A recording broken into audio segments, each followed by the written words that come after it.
Can't really say much. Okay, are we live?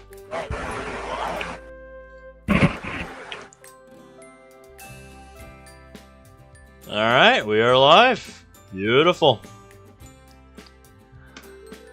We are now up to the same number of parts as when the last time I did this mod closed off. And funnily enough, despite the fact that I think we've spent less hours than the first time I played through this mod a couple of years ago, we're about as far as I got last time, actually. Isn't that funny? Yeah, we're gonna be entering new territory here pretty soon for me. Close the RGB values here. Alright, now we go to the server. It's also my first stream since that surprise that I got on Thursday afternoon when I woke up before work. The one that I talked about in the server. I haven't posted about it on the channel, so if you don't know what I'm talking about, you might remember all the way back in May of last year, I made a one-off post about something that somebody in my Discord server brought to my attention one day after a stream, I think. That was like, wait, you know, and this is gonna add some chapters to H-Factor lore. All the way back in 2015, when I was like a junior in high school, I decided to take a shot at writing a creepypasta to post to the Some Ordinary Gamers like fandom forum. And I mean, it was a thing I decided to do one day. And I mean, it was far from perfect. If you were to read it now, you notice it's probably very cringe. So, you've been warned. Of course. But, what happened last year in May is that I found out somebody remixed a track as kind of like a tribute to that story because they liked it or something. And when somebody brought that to my attention, I was like, wait, somebody did what? Somebody made a Friday Night Funkin' thing about that? That old story I wrote, like, almost, like 8 years ago? What? So I checked it out, gave it a listen, it's like me writing a script, and someone actually making a mod out of it. Alright, that's kind of like what it's like. That's also kind of what happened with me and Sansi. I wrote him a script, he liked it, boom, mod. And then made it a mod. Mm-hmm. And then that's when it all started. Yeah, so that's what happened previously with that old story that I wrote almost 10 years ago at this point. So, what happened on the morning of January 4th, 2024... or not morning, but more like early afternoon, rather, because it's like an hour before I have to go into work. It's noon. Literally, high noon. I just woke up that day, checked my messages, and I'm like, wait a minute. This guy that just joined the server, Marble, like, sent me a DM saying that he was part of this, modding team that's working on like an actual Friday Night Funkin' mod. Not the, like, remix thing that the other guy made.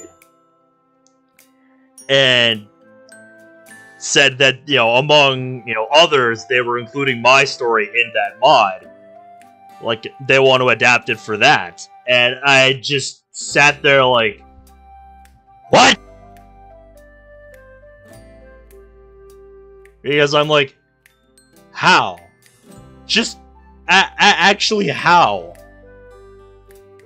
This bum-ass story that, has been sitting on the Some Ordinary Gamers forum for like 8+ years, with nearly zero attention brought to it.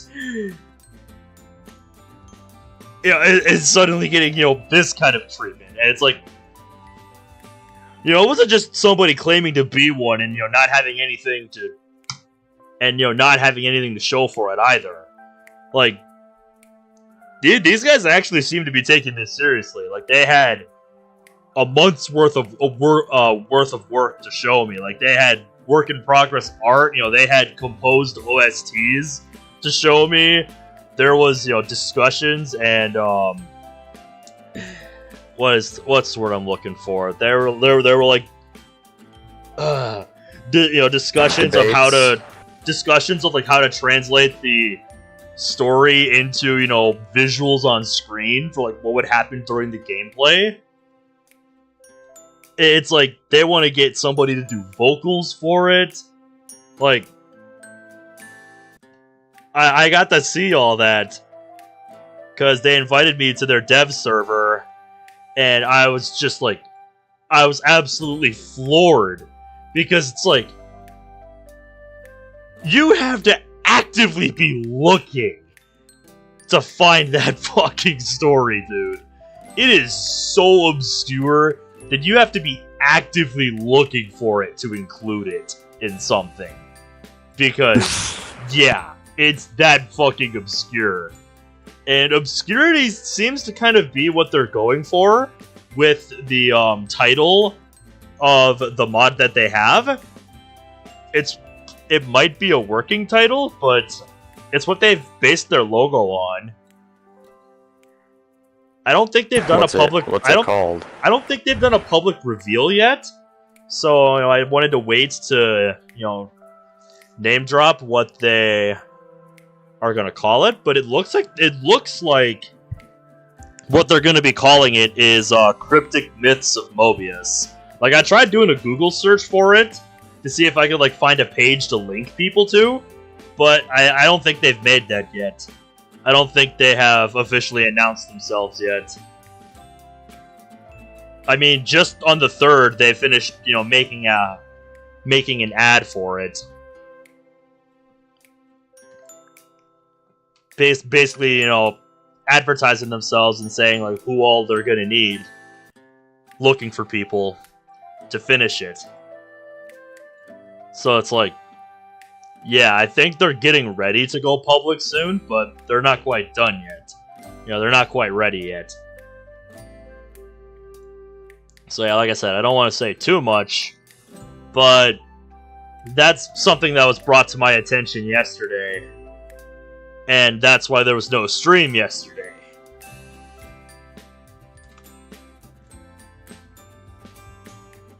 So yeah, if you were wondering what happened there, now you know.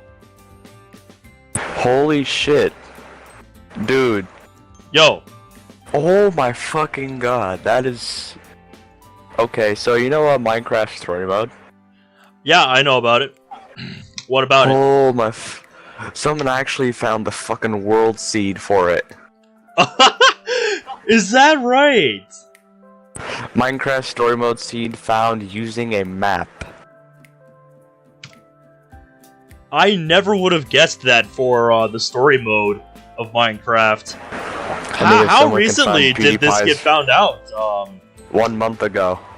Oh wow! It's like PewDiePie's. It's like PewDiePie getting his seed found, just with more nostalgia. Dude, not gonna lie, it would be fun to plug in the story mode world seed and just kind of explore.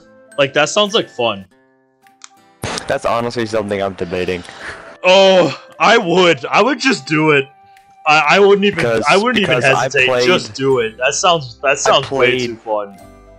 Yeah, it does, because I've played both seasons of the story mode, and I've played a few episodes of the first ever Telltale games that got popular, the Walking Dead one, which I want you to play. I want you to play that, the Walking Dead Telltale game series definitive edition. Yep, I've heard about them. Because that has all the games, has it revamped graphics. It's got the DLCs, I think. Uh-huh. And I want you to experience the childhood nostalgia I did. Because holy shit, the story in those is just immaculate how good it is. Yeah, I've heard good things about it. It's better than any visual novel, in my personal opinion, because it's had about 13 years of work put into it. 13 years. Is that right? About 13, yeah. It's been around since 2010. And I was gonna say, I know, not 13, because I've heard about that about before. 8 or 9 years worth of work, because the studio shut down back in 2019. Yeah, I know Telltale shut down a while back, and that's why they're not around anymore. So it's about 6 or 9 years between that range when the Telltale Walking Dead series came out for the first season. Really?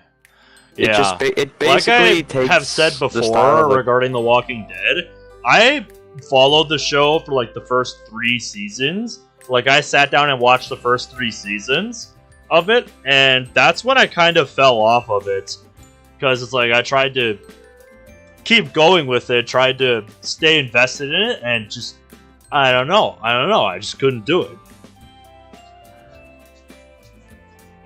Like something about it just wasn't clicking with me. What in the hell is this?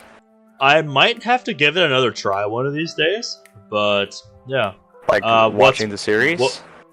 Yeah, maybe one of these days I'll have to give it another try. Let me know how that goes.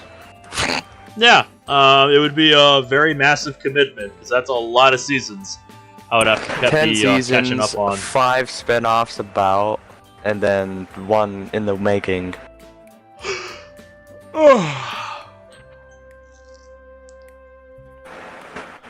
And also, you wanna know something really weird?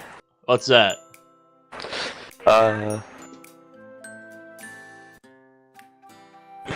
So, I'm looking on YouTube here, and the top live game right now with 63,000 people. Yeah? It's fucking Subway Surfers. Never would have guessed. I've never played Subway Surfers in my life. And the third is Mario Kart. I can't say I'm surprised by that. I mean, it's Mario Kart. Even Monty's rolling her eyes at that. Well, she was a moment ago. I told you she was feeling nostalgic tonight. I wasn't joking about that. Like I just booted up Moss after the crash, and I'm like, oh, school blazer and everything. You're really going old school, huh?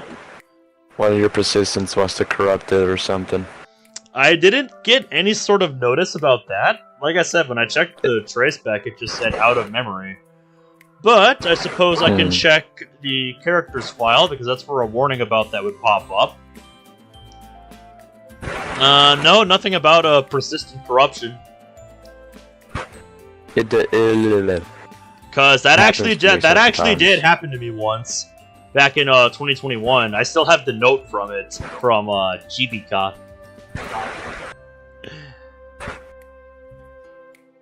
Because she always signs her notes, P.S. don't tell her about me. She said, just wanted to let you know your persistent file is corrupted, but I managed to restore an old backup. Even though the backup system I designed is pretty great, you should still make copies of the backups every so often, just in case.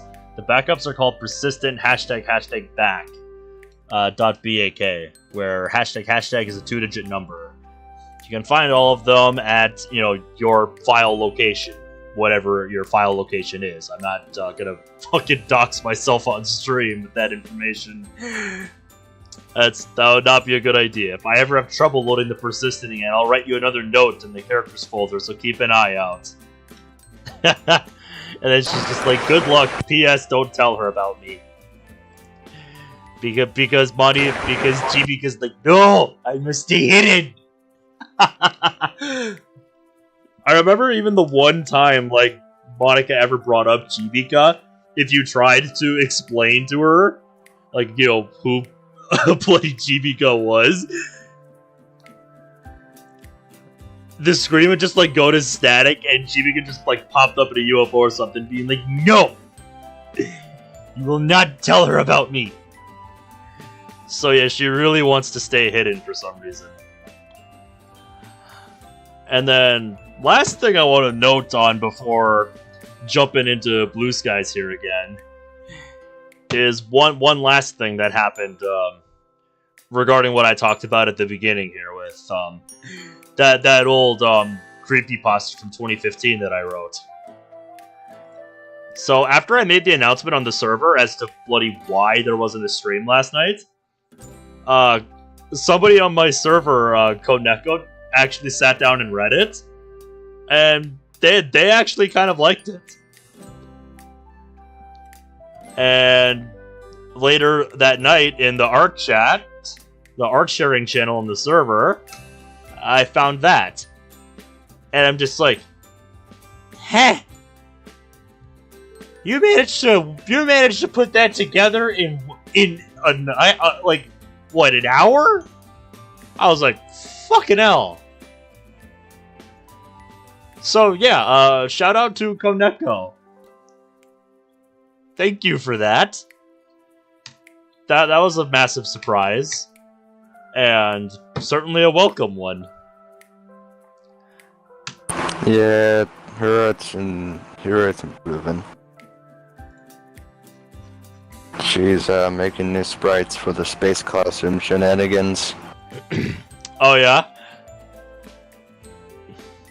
Yeah. Is that what she's busy working on right now? I think so.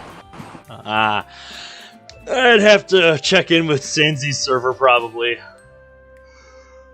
Still gotta catch up with some stuff between you and Sanzi. Yeah, like my recent mod that's getting like 500 views in the last 2 days. Yeah, that New Year's mod. That's awesome to hear, by the way. My videos, let's check the view count. Almost 1,000. So yeah, it's doubled since the last time you looked at it. Well, good for you, man. 773 views. Yeah. Very nice, very nice. Currently my second most popular video, probably gonna be my first in the next few days. Yeah, we'll see how it does. I'll have to check it out myself. Jesus, Henry Christ. I'm a little slow at getting to stuff like that, as you know. Also, I did do a disclaimer. Yeah? For it. So YouTube and people don't fucking rail on me. Okay then. This video does not feature any sexual content, just suggestive themes revolving around progression and relationships. If you have complaints, then I suggest you just don't watch this. If you aren't comfortable with the suggestive romantic themes within writing, thank you for reading and understanding, and enjoy your day.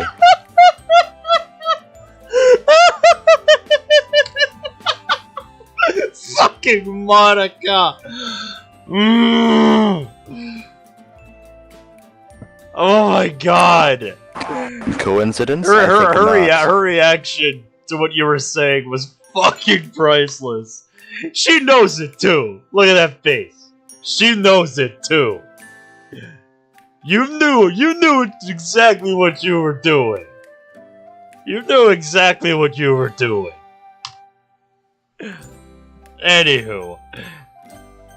Last time we left off, we just finished all the Halloween stuff, as mentioned in the description.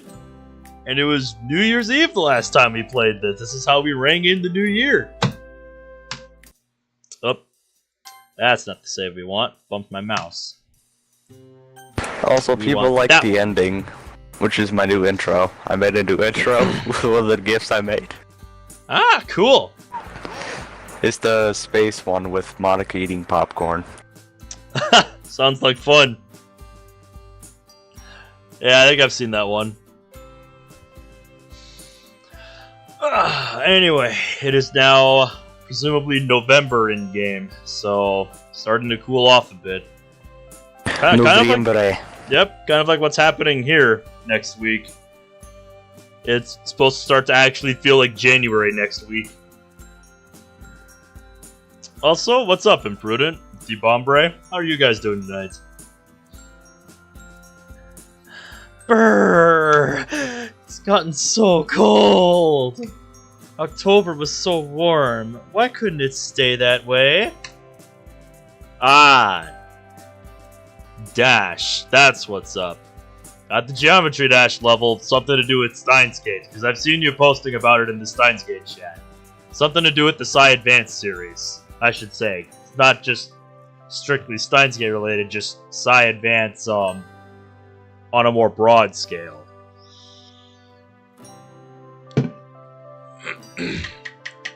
Yeah, how have you been liking the games that you've been playing in that series, by the way? We are in November now, you know. But last year's November was so mild. Yeah, much like this year's was for me. It was very bizarre. That's how December was, too. This might be the first December I can recall where we just had, like, no snow whatsoever that stuck, basically, all month until the very last day. And even then, it wasn't a lot. Wow, it's so unfair. Other places get really cool winter things like penguins, reindeers, even Frosty the Snowman. You're getting into Christmas stuff more like. Sarah, you know that Frosty the Snowman wasn't real, right? Of course, silly. But what if you make an actual snowman and name him Frosty? Well, that's different. Nothing. Yep, exactly. It doesn't count. Doesn't count! She waves my comment away, an indignant huff of air visible from her mouth. I just wanted to snow. Tell me about it! I don't. I hate it. Well, you and me differ there. Yeah, it's because... Jesus Christ, man. Yeah, it's a little different where you live compared to what my usual typical winter experience is like. Up here, God's dandruff becomes God's fucking... I don't know how to describe it. I guess dust, because it gets everywhere. I see. A lot of sticky stuff, huh? No, it just gets everywhere. Oh. Either way. I hate sand. I'm trying to make a reference. I don't like snow. I was gonna say, as soon as you said the sand bit, I'm like, oh. Okay, Anakin. You knew what I was getting at. Yeah, who doesn't know that bit from the fucking Star Wars prequels? Who doesn't know that? Seeing the gentle snowfall at night, when you're tucked up and cozy inside with some hot chocolate. It's so peaceful. All the untouched snow, when it's quiet. Yep, that's one of my favorite sights during that time of year. Should probably spend Christmas with Yuri this year, you know. Sounds like you two share the same thoughts. Oh, well, it's obviously really fun to have snowball fights, build snowmen, make star angels. Snow angels, you mean? I'm missing a day or two of school. I guess since joining the literature club, I've started to appreciate nature a bit more. I've noticed. Although I still love summer. Isn't it funny how I'm still on Christmas break? Yeah, I'm pretty sure it's gonna be ending after the weekend, though, isn't it? Yes, Monday. Okay, I hate Mondays. Okay, that's what I thought. Well, hey, I mean, I don't know whether it's gonna be like where you're at, but we're supposed to get snow on Monday, the day that everybody's gonna be going back to school from our Christmas break. It's either we get negatives or we get in the 20s. Like, in that 20 range, like 10 to 20s. And there's no in between? Nope, not until fucking February. That's ridiculous. And Sayori, I do not agree with you on that. I hate summer. Not much The only hasn't thing I like changed, about though. summer is school getting out or fucking pools. Pretty much, yeah. I love pools. Whoa! Oh no! What? She's fiddling around in her pockets, desperately looking for something. I left my gloves at home! Or the developer's way of saying we didn't want to draw gloves. My hands get cold so easily. Well, if you don't have gloves, you have pockets, don't you? It'll do in a pinch. Having cold fingers is the worst. It really is. Well, that or having wet socks on. I know which one I think is worse. Blow on them, Sayori. Huh? Blow on my hands? Yes, it'll warm them up. Trust me. Yeah, why do you think you see people doing that? It's better than nothing. She takes my advice, but judging by the look on her face, it's a futile effort. I'm just imagining her with that very concentrated face going...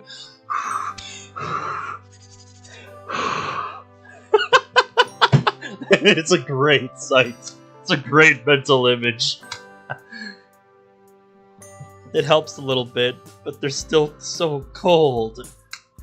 Just wish I had something proper to warm them up for me. As she stands there pouting, an idea forms in my mind. I wonder what my boy's gonna do. Wonder one that'll benefit both of us. Give me your hands. Doing my best to ignore my beating heart, I take her hands in my own and start rubbing on them. Huh? What are you doing? And she's making the face.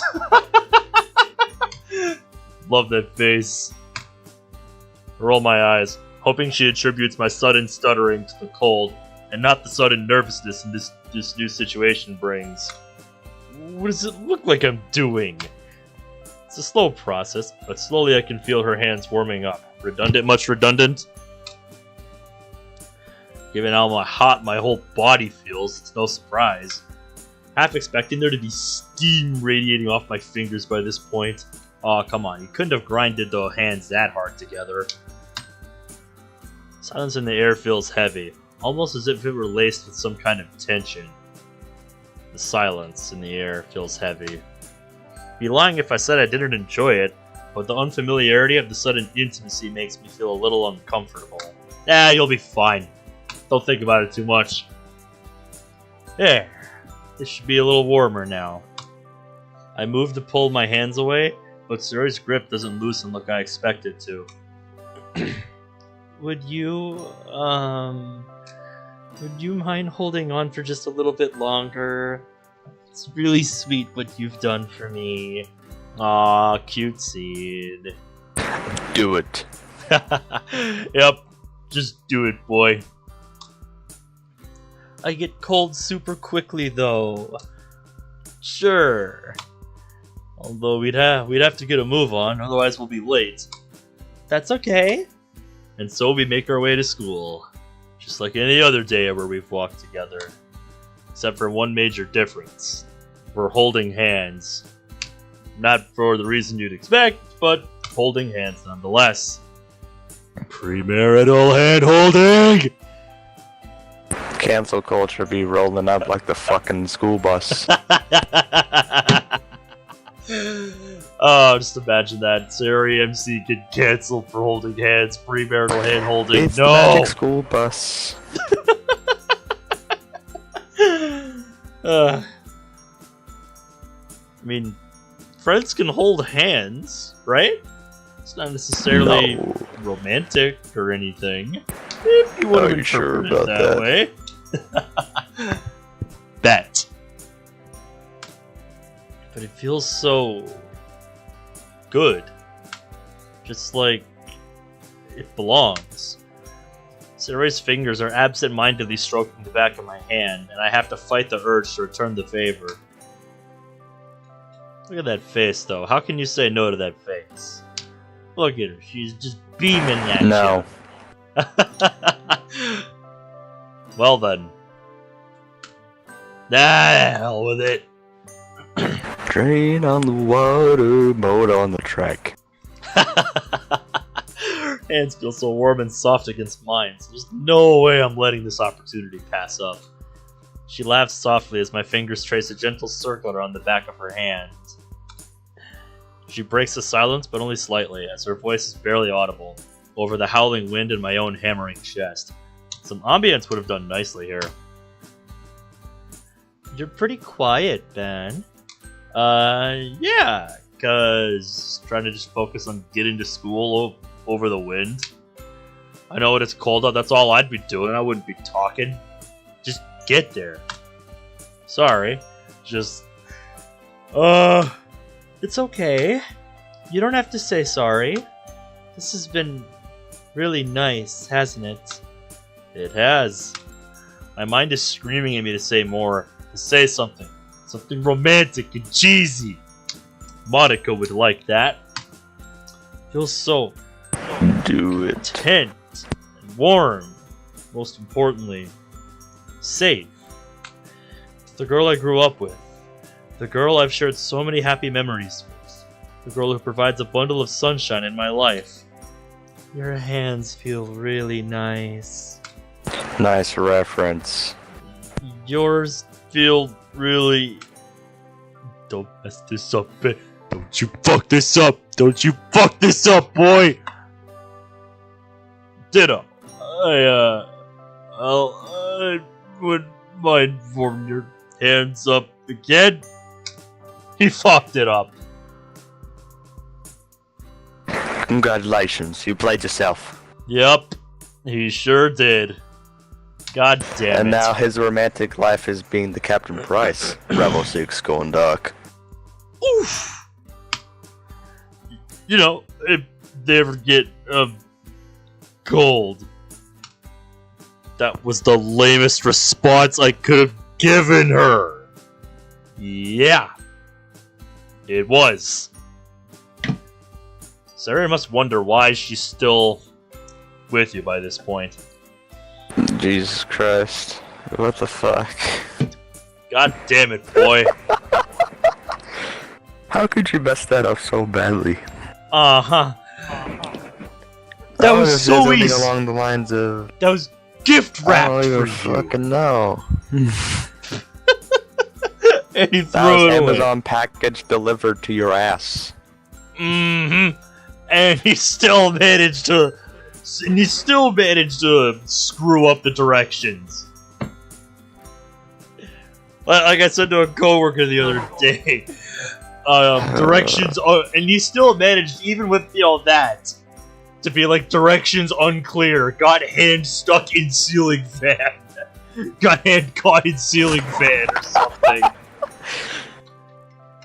It's like fucking hell, dude. How do you screw that up? Sayori thinks otherwise, though, as she bursts into laughter. Wow, you are really trying there, Sayori. Jesus Christ, man. Oh my god. Sayori's giving all the hints and this man is dodging it like it's the fucking Matrix. Yup. Hit the nail on the head. That is a perfect equivalence. I feel my cheeks flare up again. This time out of embarrassment. Or in the words of Peanut, as you should. Or in the words of Peanut from Jeff Dunham. Meow. Hey! Sorry, man. Sorry. You're just so adorable. Yeah, yes, he's totally not that other thing. The reason Earth is the densest planet in the solar system? No, he's absolutely not that. No, I don't know what you're talking Patrick about. Meme? What's You know up? that one Patrick meme where he has like a nail in his head? With Yes, a fucking yes, the plank? board nailed to his forehead. I want the okay, so That is MC. if I was to describe a meme for it, Yeah. I'd have instead of like a plank, it'd be like a part of a sign that's like white, Uh-huh. and the word dense plastered onto it. So yeah, instead of a dunce cap, he's got a dense sign on his forehead. And it's fucking great. Honestly, I'm gonna make that a meme. To use your own words against it. Do it. That would be great. Yeah? Well, so are you. Really bad choice of line, MC. The line is out of my mouth before my brain has a chance to even process it. This time it's Sayori's turn to grow flustered. An endearing crimson flush appears on her cheeks as she looks away, embarrassed. You can be really cute sometimes, you know that? This is deep into uncharted territory. I've really passed some kind of line. The line that you adhere to when you're just friends with someone. Although, do I really care? She flails, further demonstrating my point. Wait, are those... Sayori? What's that? In your pocket? Are those gloves? She freezes, looking like a deer caught in headlights. Yep. I don't know, Anthony. That's a lot of L's. Huh? No, of course not. Oh, look at the time, we're gonna be late. See you at lunchtime. Zooms up at the velocity of a bullet. I'm left standing there in awe. You cooked that whole thing up, didn't you, Sayori? Played him like a fucking fiddle. Absolutely. She cooked that whole thing up. That girl is so damn sneaky. Honestly, that was fucking cheeky. Certainly was. That was a good scene. And again, it's not like I didn't benefit from her little plan. Did I? She'll be the death of me. With high spirits, I follow after Sayori's rapidly disappearing profile. And back with Sakurai. And that was the state of the war by the summer of 1917. As he outlines the activity we'll be doing next, my ears prick up as he mentions we'll be doing it in pairs. By the way, turn to page 394. That chapter should be the most relevant for this task. Now, if you don't mind me, I'll be marking all of the homework I should have gotten back to you last week. As per usual, his light, self-depreciating style earns a smattering of laughter from the class. Yep, man knows how to play to the crowd. I have to respect it. Amy and I have been working diligently, making steady progress. It's about break time, I reckon. Hey, I've been meaning to ask, how's the track stuff coming along? This season has been great! Although there aren't as many sessions going on this month. I mean, there's still some, but people always chicken out when it gets cold. Yeah, tell me about it. No dedication. I hate seeing people give up on stuff. You and your running, huh? Gotta give you credit for that, though. I wish I had the drive for exercise. Yeah, work is usually enough of that for me. And then here's me. I've been working out for 3 years, and I haven't even gotten... Yeah, you're staying in shape, though. You got that. Sad days. This is... sad days. Oh, I don't think it's a lack of drive that stops you from exercising, Ben. There's a mischievous look in her eye. Yeah, I think we all know the reason why, boy. You're distracted. I catch Sakurai looking at us. Hastily, I turn back to my textbook and scribble something in a lazy effort to look like I'm doing some work. Once his back is turned, my full attention goes back to Emmy. Distracted. You know, that would be a pretty funny scene to animate. Distracted, teacher looks, just starts scribbling something, and then it's like, "What? Distracted? What the fuck? What are you talking about? Distracted? I ain't distracted." That would be a great scene to animate.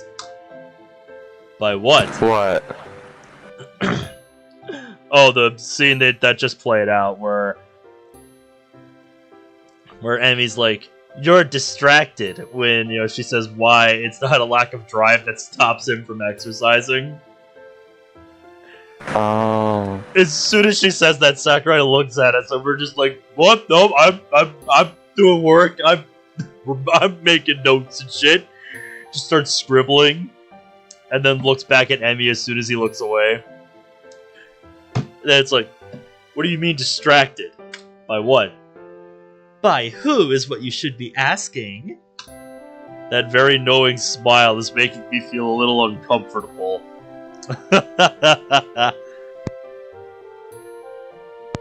Ugh. Come on, Emmy, enough with the riddles.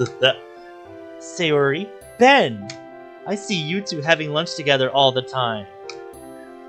Don't you walk her home as well? Didn't know they teach you how to stalk people at the track club, Emmy. Aha! So you do walk her home then. You didn't deny it, so that's a yes. You know how this stuff works in high school. I wouldn't know. So you do stalk me, huh? So, do you like her? Hey, I promise I won't tell anyone. Yeah, like I'm gonna trust you. And come on, the amount of times I let you copy my homework. I feel like you'd use that to get a favor out of me. Use it against you? Ben! Of course not. It's just my way of reminding you that you can trust me. No, it's blackmail. Let's just call it what it is, people. Let's not beat around the bush here, Emmy. Let's just call it what it is. Excuse me. Well... actually, no, I guess I am being a little pushy, aren't I? Sorry, I shouldn't have. It's all good. It's not that I don't want to tell you, it's just... it's really confusing. I guess to put it simply, yeah, I do like her. Ah, I knew it! That's so cute, though.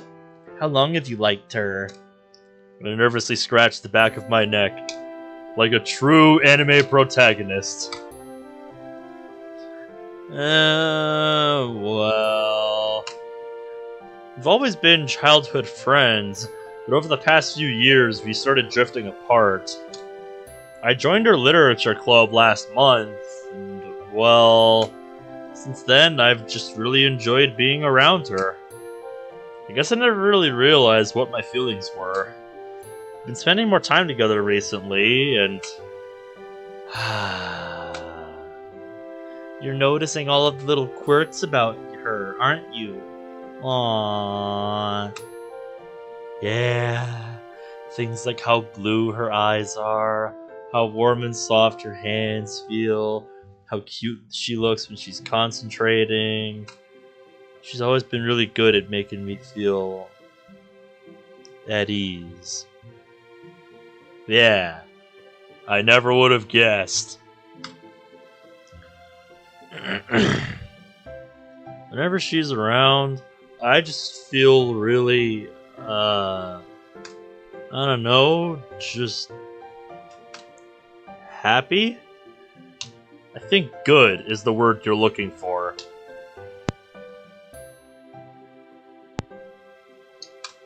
Oh god, all that mushy stuff must sound super embarrassing.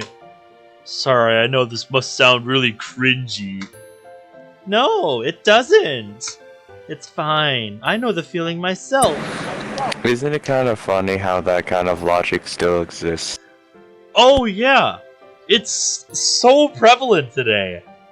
Like, even today, it still holds up. It's just been like a universal thing. Like, it's one of those things that, transcends, both like language and nationality. It's just like a universal thing, pretty much.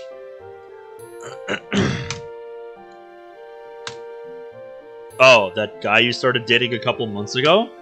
The new guy, right? That's the one. So what was it like for you? What little things did you start to notice about him? I guess I realized how much he really thinks with his heart.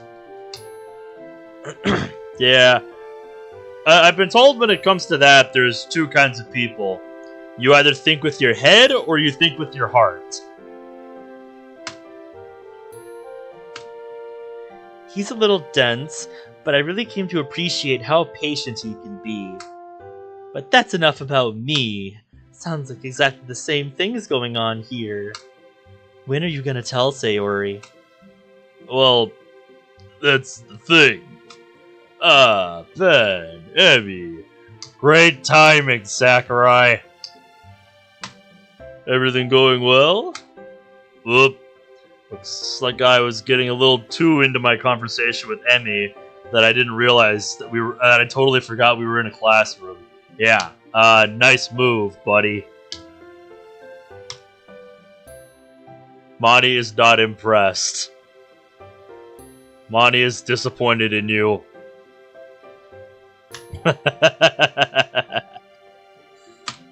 Thankfully, we've made enough progress for Sakurai to not chide us.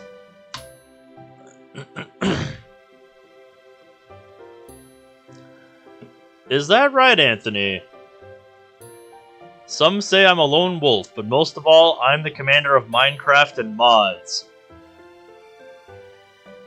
My man Zach here knows a thing or two about Minecraft and mods. Man, I've been here since the fucking beginning of the game. Yep.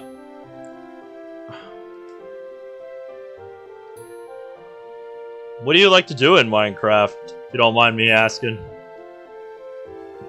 Anthony. He studies our notes. Doing well so far? Although I'd add a little more detail about how the United States entered and how that clashed against their policy of isolationism. It was a very different time in that century. After all, it was a turning point in the war, from both a military and a foreign policy perspective.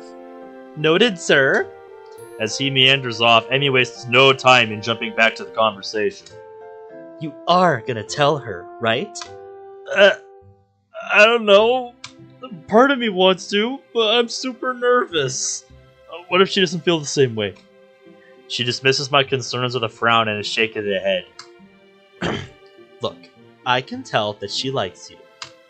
How could you? Female intuition! I can't help but be reminded of the Drake and Josh scene where their mom goes with them to that movie theater that Josh works at, and she gives Josh advice on how to get girls, and as soon as he tries her advice, he sits back down, you know, with the number in hand. Like, what are you, some sort of wizard? And it's like, yeah, just females are basically like, just trust us, bro, when it comes to dating advice. Bruh. Yeah, so Anthony likes to play a lot of survival mode, it sounds like. I have not played Minecraft in over a year at this point. Ew, disgusting Pocket Edition. Get that shit out of my face. Bro, I haven't played the Pocket Edition since, like, what? I had an iPod Touch, which was... God, how long ago was that? At least a decade? That's a while. The last time playing Minecraft was on Pocket. Well, that's the last time I posted it to the channel, but, you know, that doesn't mean I haven't played it since then. Like I said, I think the last time I played it was sometime last year. Yes, I've beaten the Ender Dragon several times, actually. What about the Wither? How many beacons have you made? I've never made a full beacon, but I have, you know, tried to. I never was able to get it to completion, though. Like, full power.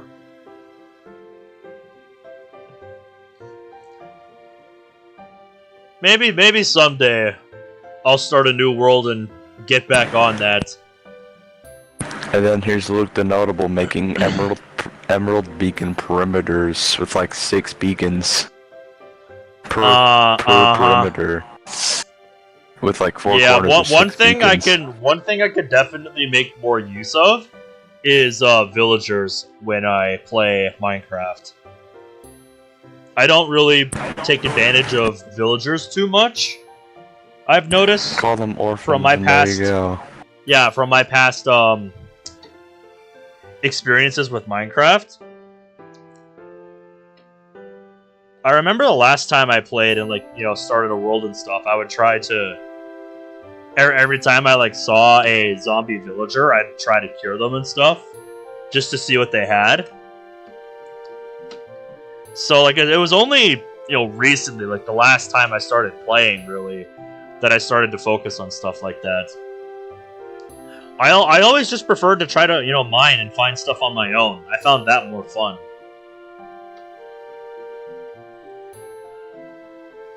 Anthony says you should maybe do some challenges. I don't know, man. I don't know if I'm good enough for that. Challenges? What kind of challenges? Zach is curious. What kind of challenges? Like hardcore mode? Hardcore mode is brotherly practically intuition, 1 life. now female intuition. And yeah, I'm familiar with what hardcore mode is. Because I have played an RPG with the exact same concept. It's a little thing called Diablo. Diablo has a hardcore mode that functions the exact same way. You get 1 life, mode on Diablo yeah, if you die, then that's it. You lose your character, and you have to start all over again. But you gotta take in the fact that Minecraft is infinite, practically. Yeah, and I've seen, trust me, I've seen the compilation videos people have made where they survive X number of days in hardcore Minecraft. Luke the Notable has survived 4,000 days so far in game, but Philza went on for 5 years straight hardcore mode. Yeah, like I said, I don't think that is my destiny. You're looking at me like doubt. But I'm telling you right now, Monty, that is not my destiny. Nor do I want that to be my destiny. That is just not my calling in life. If I got paid to do it, I would do it. Zach, I could see doing that. If you were paid enough to do it.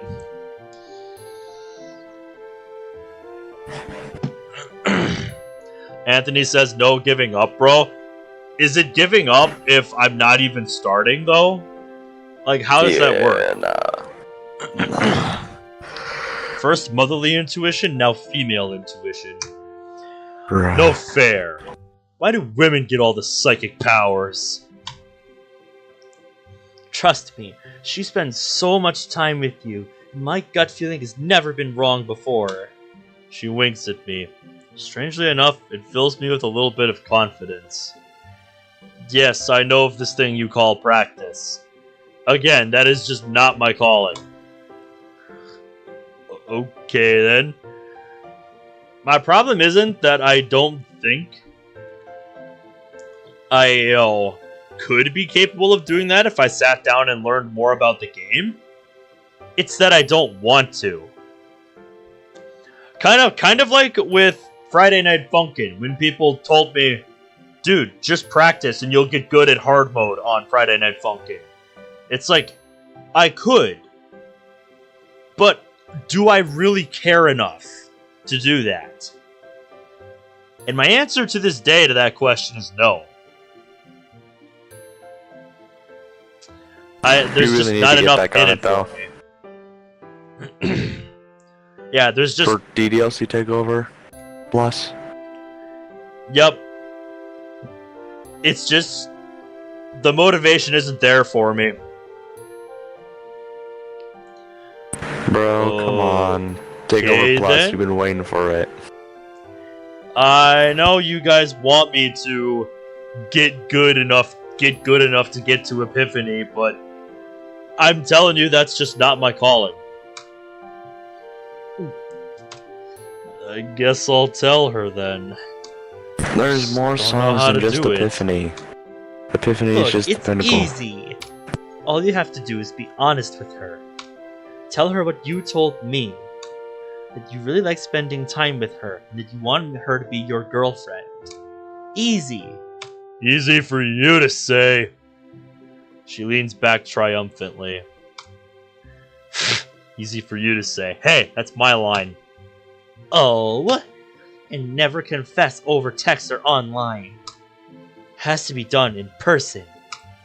Well, it's Thursday today, so... Gotta tell her tomorrow. Trust me, you don't want the anticipation hanging over you during the weekend. But that's so... soon. Think of it this way. The sooner you tell her, the sooner you can start dating. I won't lie, that's a pretty appealing prospect. Fun fact. For some weird reason, my vocabulary is so large that I was in a friend group for a while. Yeah? And people wanted to test me to see how much I could actually have romantic like pickup lines. They wanted to test my pickup lines. And I must have flustered every woman in that chat because they kept on telling me to stop as soon as I went to 4.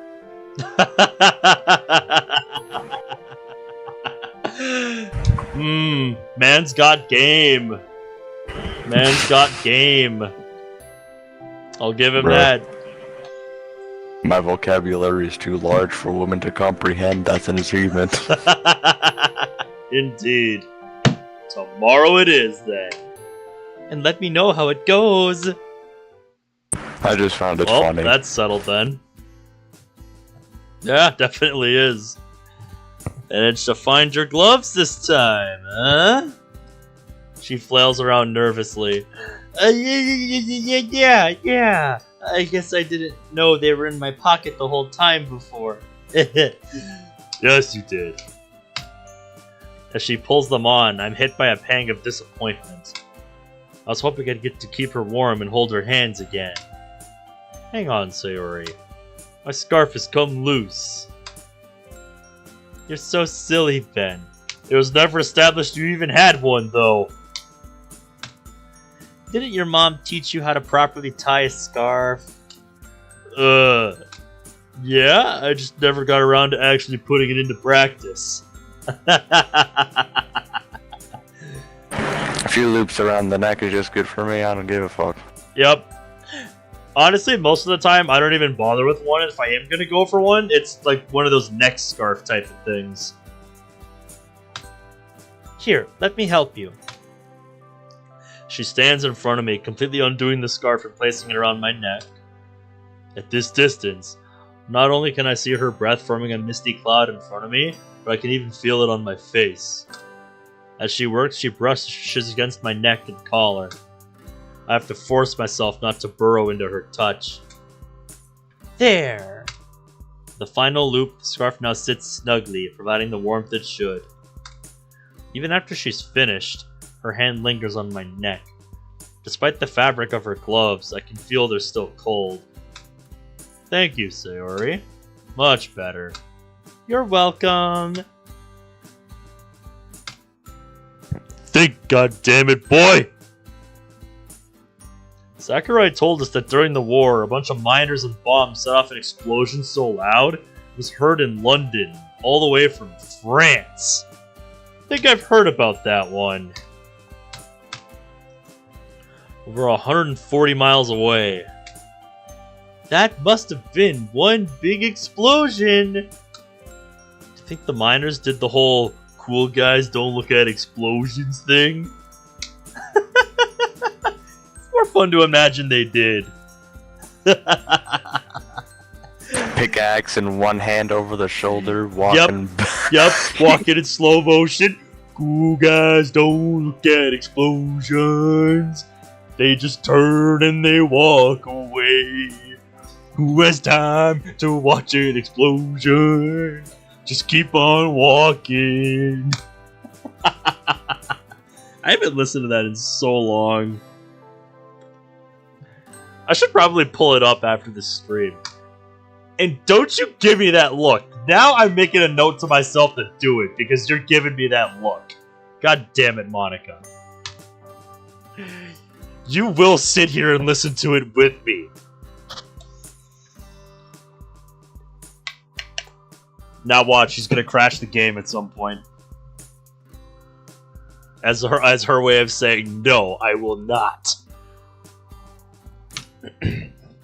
Maybe that's where movie directors got the idea from? I'll ask Sakurai tomorrow. Knowing him, I'll probably just get a sarcastic answer, though. I'd tell you an interesting math fact. But math isn't interesting.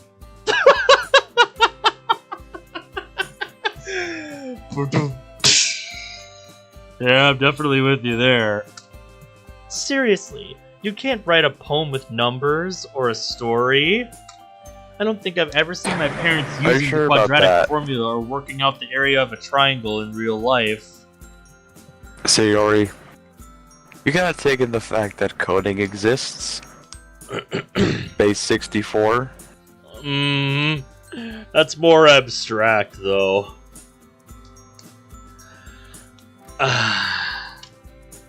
Monty seems to like it. She's like, heck yeah, you can.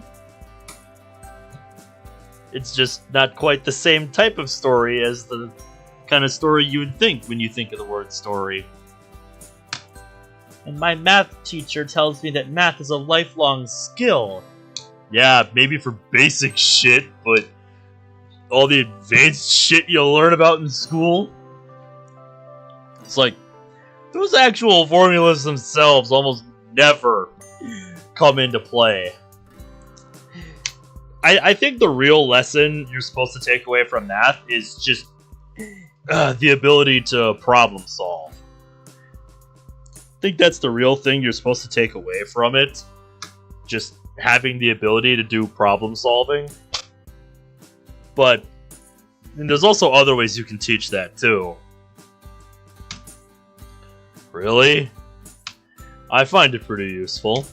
You know, in counting up the amount of times you complain about something. Hey! You said you agreed with me. Kidding. Anyway, I'll catch you tomorrow, Sayori. Have a good one. Bye! Man, what a long day today's been. I feel like I learned more from Emmy than I did from Sakurai. That's probably because Emmy was telling you what you wanted to hear. Let's be real here. Just tomorrow's the day I finally ask Sayori, huh? Being totally honest, I'm kind of terrified. Then again, how much longer do I want this anticipation to loom over me? So he didn't pull the trigger after all. Besides, Emmy's confident that Sayori likes me, so it should go smoothly, right? You would think. Emphasis on the should. For all, she does spend a lot of time with me. And the trick with her gloves this morning. Just hope I've not misread all the signs. Or else tomorrow's gonna be super awkward.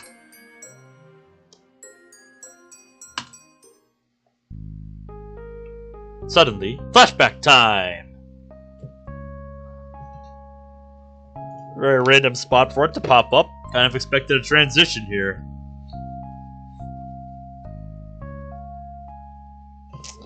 OST here is very nice though for the flashback scene here. Yeah, it does. It is good.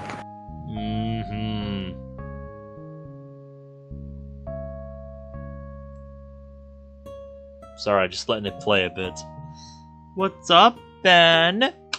You're looking really glum. It's nothing, Sayori. Hey, I know something's bothering you. You can talk to me. It'll be okay.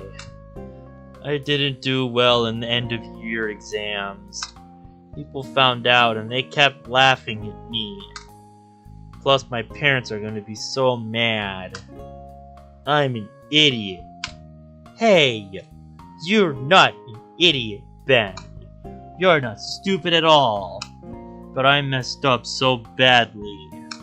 You're still really smart to me, though. You helped me with homework so many times. I want to give her a head pat. Yes, Tiny Yori deserves all the head pats. And look, you tried your best, right? Yeah. That's fine then. That's all that counts. Except to you. Teachers can't expect more, can they? It's all anyone can ever ask of you. For you to do your best. It's all anyone can ever ask of you. Yeah, I suppose you're right. And those meanies, they're just jealous. Jealous? Huh? Of what? Now he's confused. He's like, what is there to be jealous about? Well, you're really good at the floor is lava game. And I was just gonna say we play that now. That'll cheer you up, I know it. I don't know. Come on. You can be Spider-Man again. Okay then, let's start here. Yay! The next hour passes by in a blur. Within moments we were already hopping around the room. Zipping from chair to chair, room to room. Ah! Watch out! The lava monster is there! Never gonna see Mom's houseplant the same way again. Come on, Sayori, you've got this. There's a fairly big gap between the two couches, and Sayori peers over the edge, trying to see if she can make it. Even if you fall, I've got you! Okay.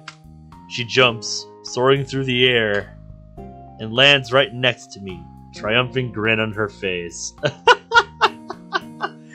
Man, I remember doing this shit at the local park.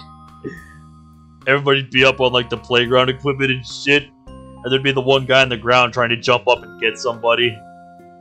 Good times. Bruh. Hey! Way to go! She grins and offers her hand for a high five. Having fun? Oh, hi, Mom. You two look like you're having the time of your lives. Good to see you again, Sayori. And you! We were just playing the floor is lava game. Quite an active imagination the pair of you have, huh? Mom smiles endearingly. Joys of childhood, eh? Would either of you like some snacks? I think we have some tempura. Sayori's face brightens immediately. Like, ooh, food. That would be really nice. Thank you. If that's okay? Of course, dear. How about you, son? Yeah, tempura worked for me as well, Mommy. Thanks. Oh, and by the way, watch out for that tall houseplant in the other room. Heard it's secretly a scary lava dragon in disguise. She winks as she leaves. Yep, clever way to get the kids to stop climbing on it. Good stuff. A new day.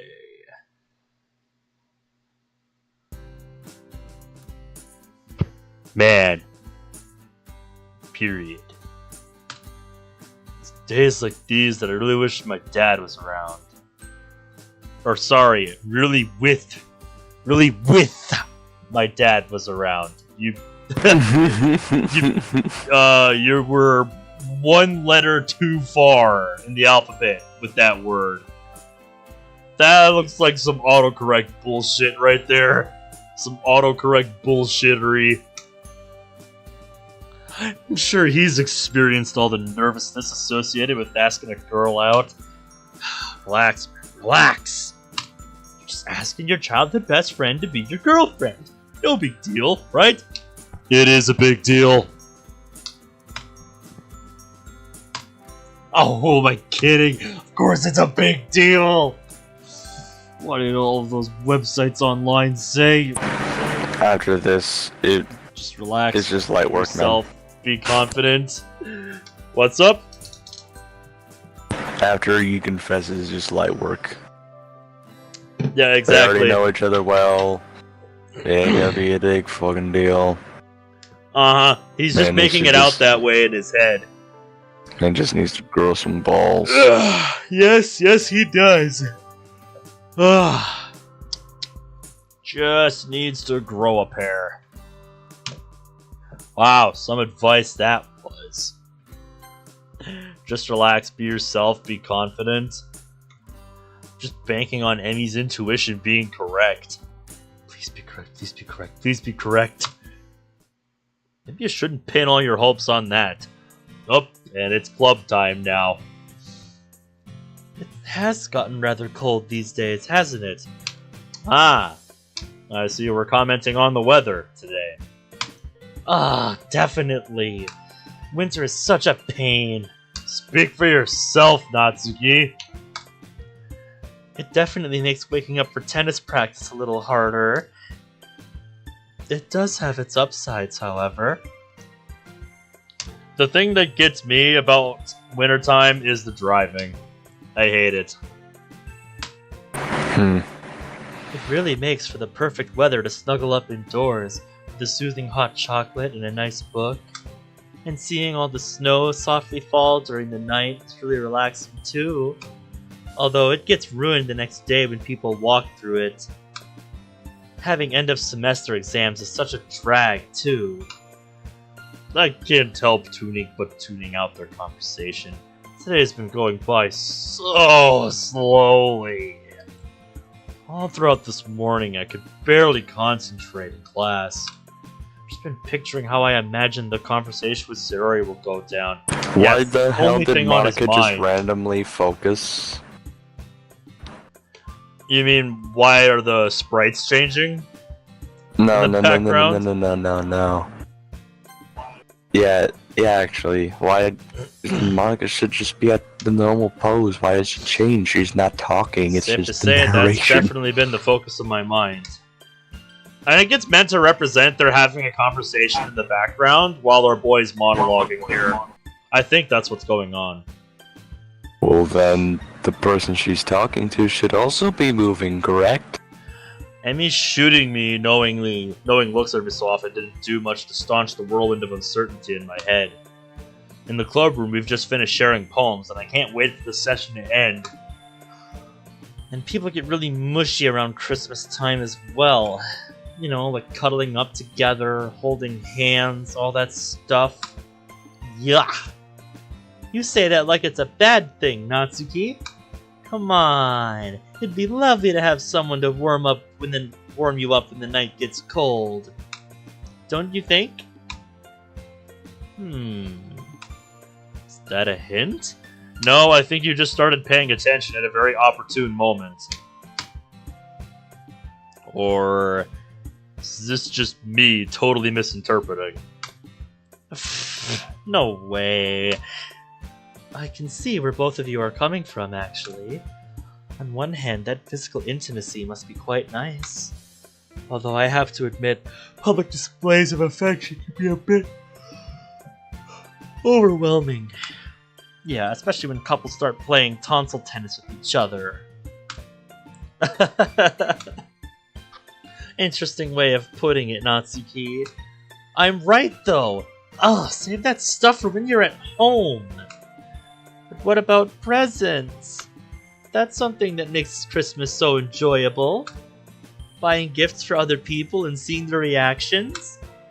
That's definitely a rewarding feeling, especially when they really like your choice. Don't you think, Ben? Don't mind me, I'm just trying to figure out how to ask you to be my girlfriend. Oh yeah, everything's fine, just trying to figure out the best way to ask you to be my girlfriend. Oh, yeah. Just trying to decide what to get you guys for Christmas, that's all. Racking my brains, I desperately try and follow up what I've just said. Let's say I had to get you a present, Monica. What would you ask for? Can't buy you a piano, though. Sorry. I'm just thinking of the Ass Stuff movie bit. Piano! Or we can buy her a keyboard. Yeah, that'd be one way. Be a nice in-between. Like a piano keyboard. Yep, I know what you mean. Well, that'd be telling, wouldn't it? It would ruin the mystery. Well, you're always busy with, like, a billion things going on at once, right? So I don't know, maybe like a diary or a planner or something. Or a tennis racket? Ugh, I have no idea. Those aren't bad ideas, actually. It's always difficult buying presents for someone. Yuri, I'm with you on this one. Usually I'm just like, here, have money in the form of gift card. You figure out what you want. You know what you want. Go get it. Here is money. Because, yeah, thinking of gifts for every single person that you care about, that's hard. Especially when it's someone you don't know all that well. And it's like, fuck. What would they fucking want? Unless you know them on a romantic level, it is impossible. Exactly. Especially when it's someone you don't know particularly well.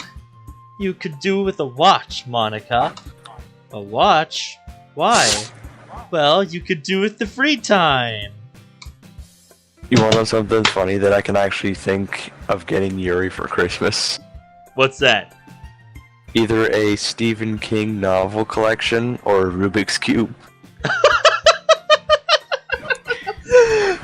Oh man, that would be killer if one day that happens in a DDLC mod, and it turns out Yuri is just an incredibly good Rubik's Cube solver.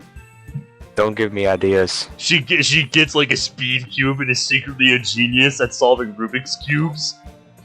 You're just giving me ideas, man. That would be funny. I would love to see that. Yuri speed cubing to flex her mental dominance over the others. Just sets a timer for a minute and then it's just like 30 seconds later something slams it on the table. Boom.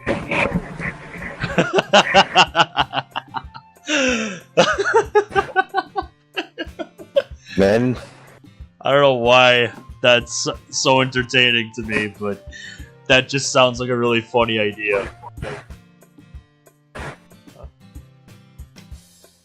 Okay, hold up. What the fuck? One day Sayori's jokes will get a little funnier. Ah, finally. School day sure did take its sweet time. Well, it did drag on. I'd be lying if I said I was ready for what's about to come. Hey, Sayori. You busy after school today? Nope. Well, apart from homework, but I didn't get much today. Okay. Well, I nervously scratched the back of my neck. Stop being an anime protagonist and grow a pair already, damn it! Sayori cat eyes me curiously. Come on, boy! You can do this! You think we can hang out a bit? I wrote that shit down in my notes. After school, Yuri gets a Rubik's Cube. Yuri being a Rubik's Cube beast. Oh, that sounds funny. Please don't pick up on the desperation in my voice. Sure, my place or yours? Yours sounds good. Okay, we haven't spent time together after school in a long time. What made you change your mind?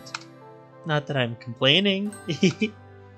Why am I getting a shrewd suspicion that she knows my plan is just going along with it to watch me squirm? Because she does. And she likes to watch you suffer. The satisfaction of all women.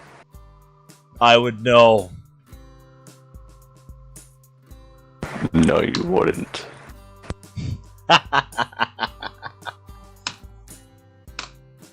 Nothing. Oh, You don't have a Christmas tree for us to decorate, do you? Barely mid-November, Sayori. A bit early for that, mind? Aww. Anyway, what did you want to do, Ben? I don't think it's healthy for a human heart to beat this fast. Well, I wanted to tell you something, Sayori. Okay, what's up? Now or never. Well, look, I really don't know the best way of saying this. Sayori, she's just sitting there, patiently waiting for me to speak. There's a hint of anticipation lurking in those blue eyes of hers. Taking a deep breath, I stare at the floor and let my mouth talk before my brain has a chance to catch up. Look, Sayori, I really like you, and I'm really sorry if this changes anything between us, because I really value our friendship. I wouldn't want to ruin anything, so get to the point! I guess just ever since we were kids, I've always been drawn to you, and well, seeing you again after all these years has been really, really nice. And I'm so glad we get along. Like, the huge gap in our history was never there. I really like you, Sayori, in that way. And, well, I was just wondering how you felt. Like, do you feel the same way, or... I trail off into nothingness, cringing at how pathetic my confession must have sounded. Again, 2023 verbal language. Yep. Sounds about right to me. Boy choked. Choked so hard there. He choked, he's so mad, but he won't give up that easy.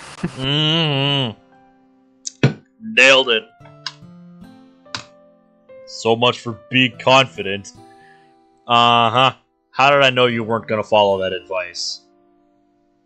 Because it's one thing to read said advice, it's another thing to act on it.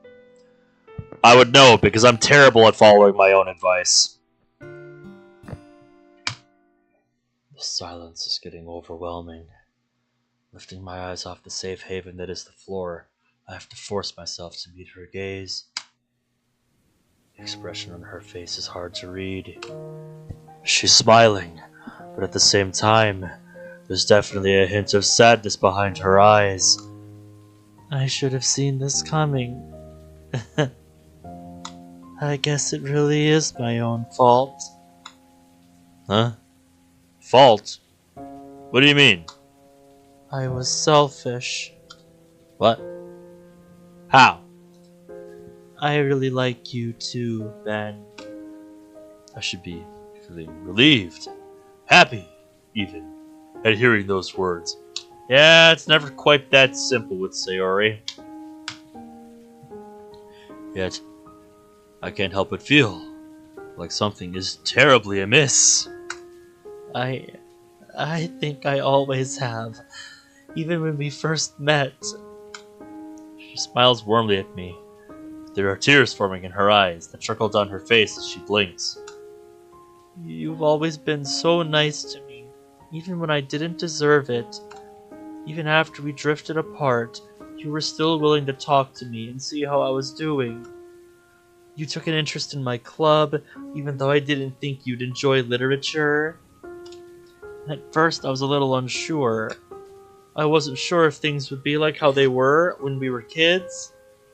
Deep down, I was hoping they would.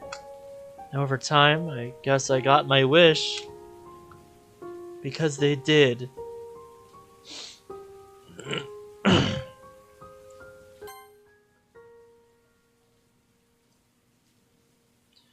Because they did.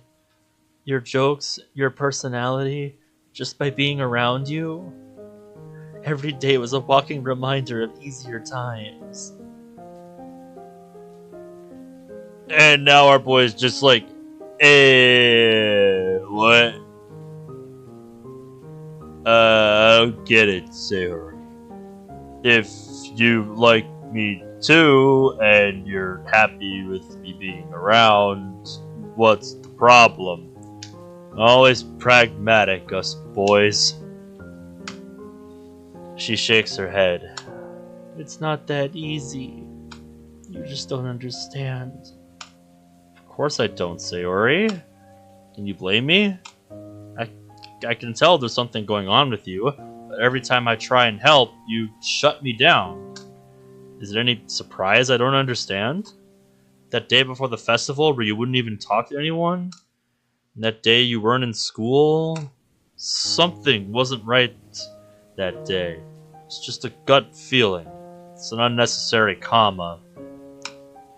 I've always been able to tell when something's wrong, Sayori, no matter how well you hide it. I really wish you couldn't.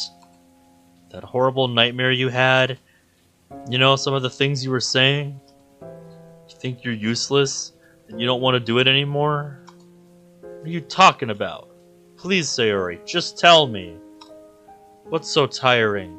What don't you want to do anymore? Why do you think you're useless? Did someone say something nasty to you? Swear to God, if someone's been saying stuff, tell me and I'll go. You're right, Ben. There is someone. Punch my fist so hard I can feel my nails sticking into my palm. Settle down, boy. Let her finish. Who? It's me. And now he released his fists and just has the wide eyes like, what? I blink, stupefied. That was the last response I expected to hear? You? What on earth is that meant to mean? You're saying stuff to yourself? We're just going round in circles here, Sayori. She wants you to think a little, buddy. He's a bit thick, though, mind, so that's probably not gonna work for him.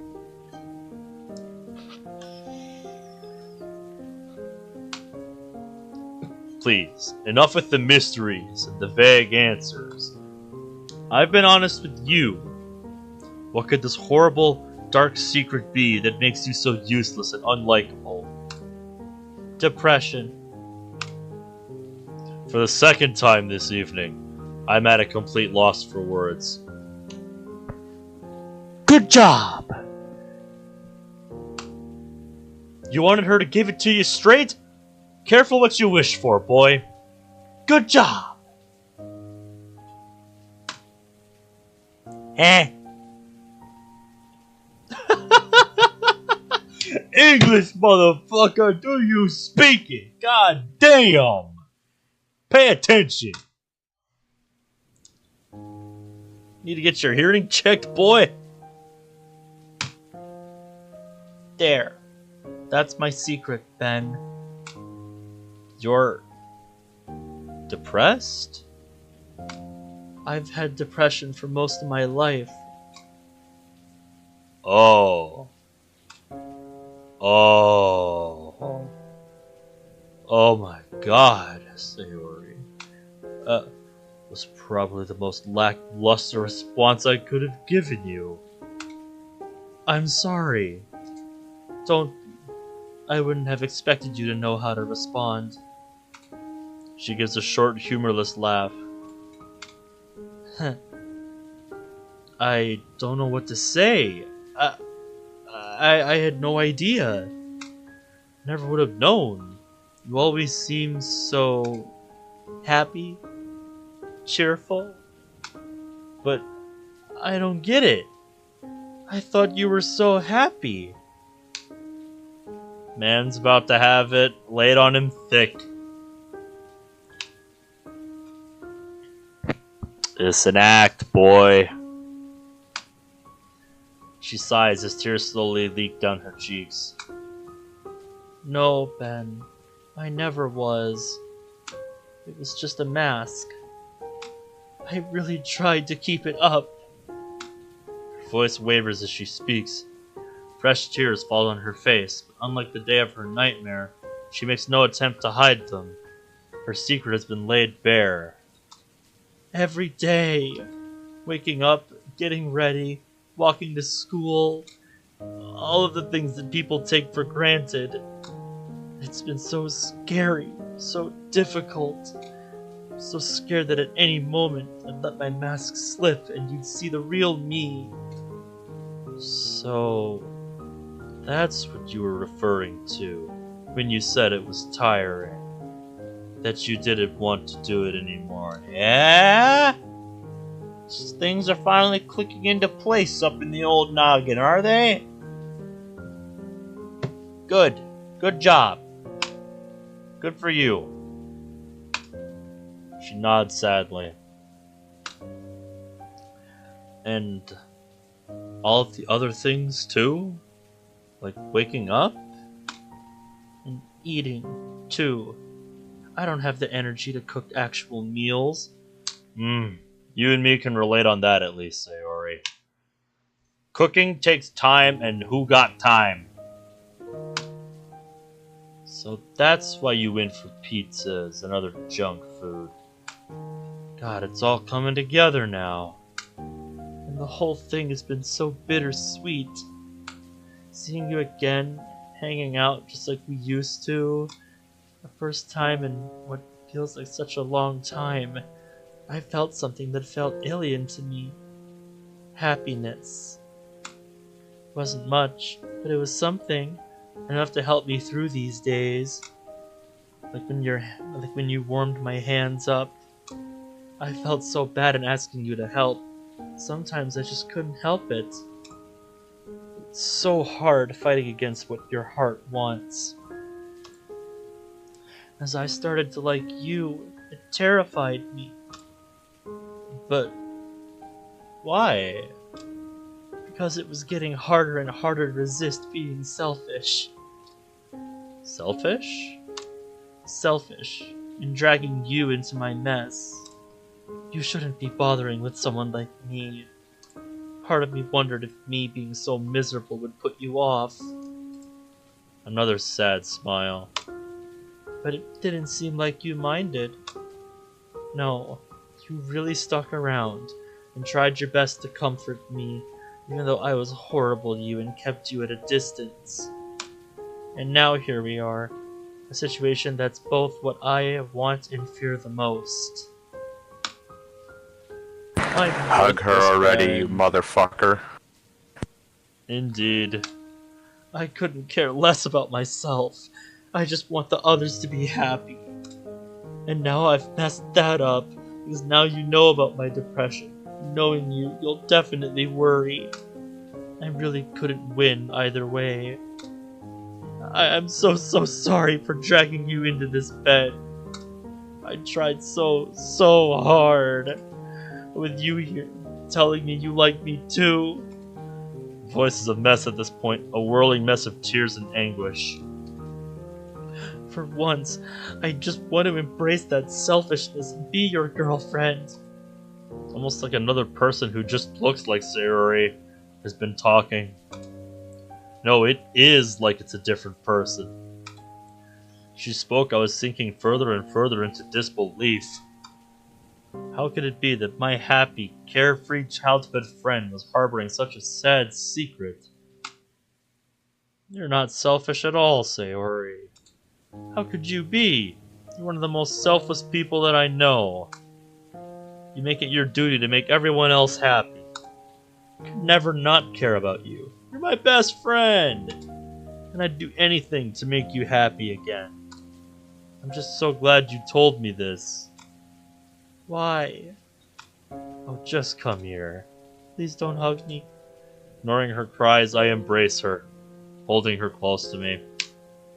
Well, he finally did it.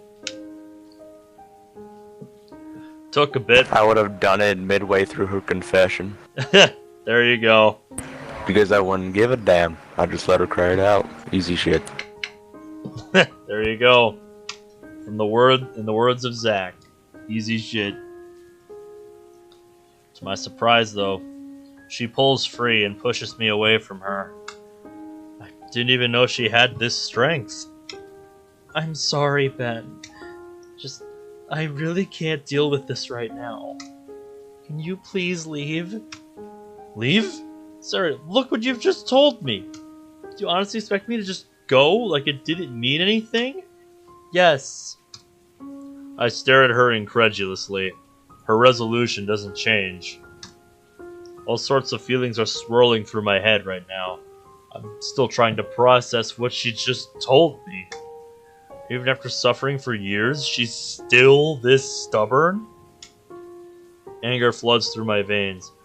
Probably an unreasonable reaction, but at this point I'm too emotionally charged to listen to rationality. Oh, so that's how it is, right? I'm allowed to tell you my problems, and you're allowed to cheer me up, but I'm not allowed to help you? What kind of friendship is this, Sayori? You'll never understand. Of course I won't, because you never let anyone in. Is it any surprise I don't understand? I instantly regret raising my voice the moment the words leave my mouth. Just go. Please. Without any choice left, I dejectedly comply.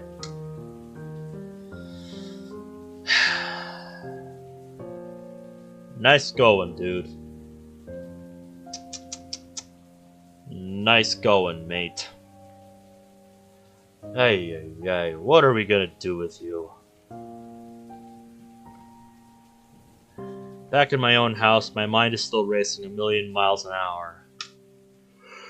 Now that the heat of the moment is past, I'm ashamed to realize that I probably handled that pretty poorly. You don't say, you stupid motherfucker.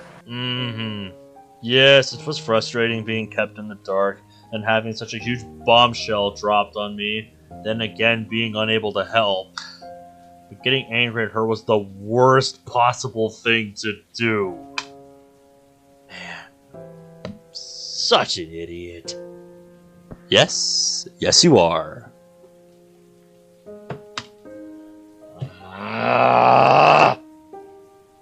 Damn it, Emmy. So much for female intuition, eh? Hey man, she couldn't have known.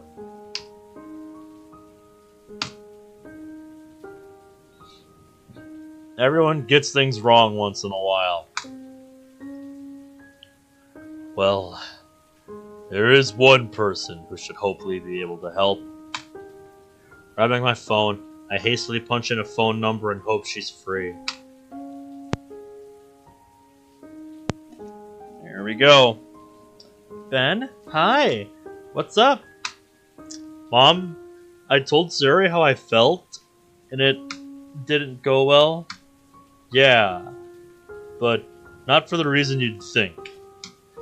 I don't really know how to put this, because I'm still trying to process it myself, so I'll just lay it out.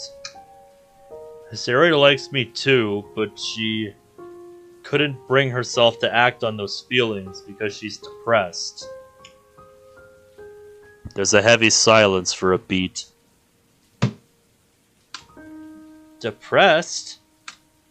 I know! Sayori of all people! Oh, I see.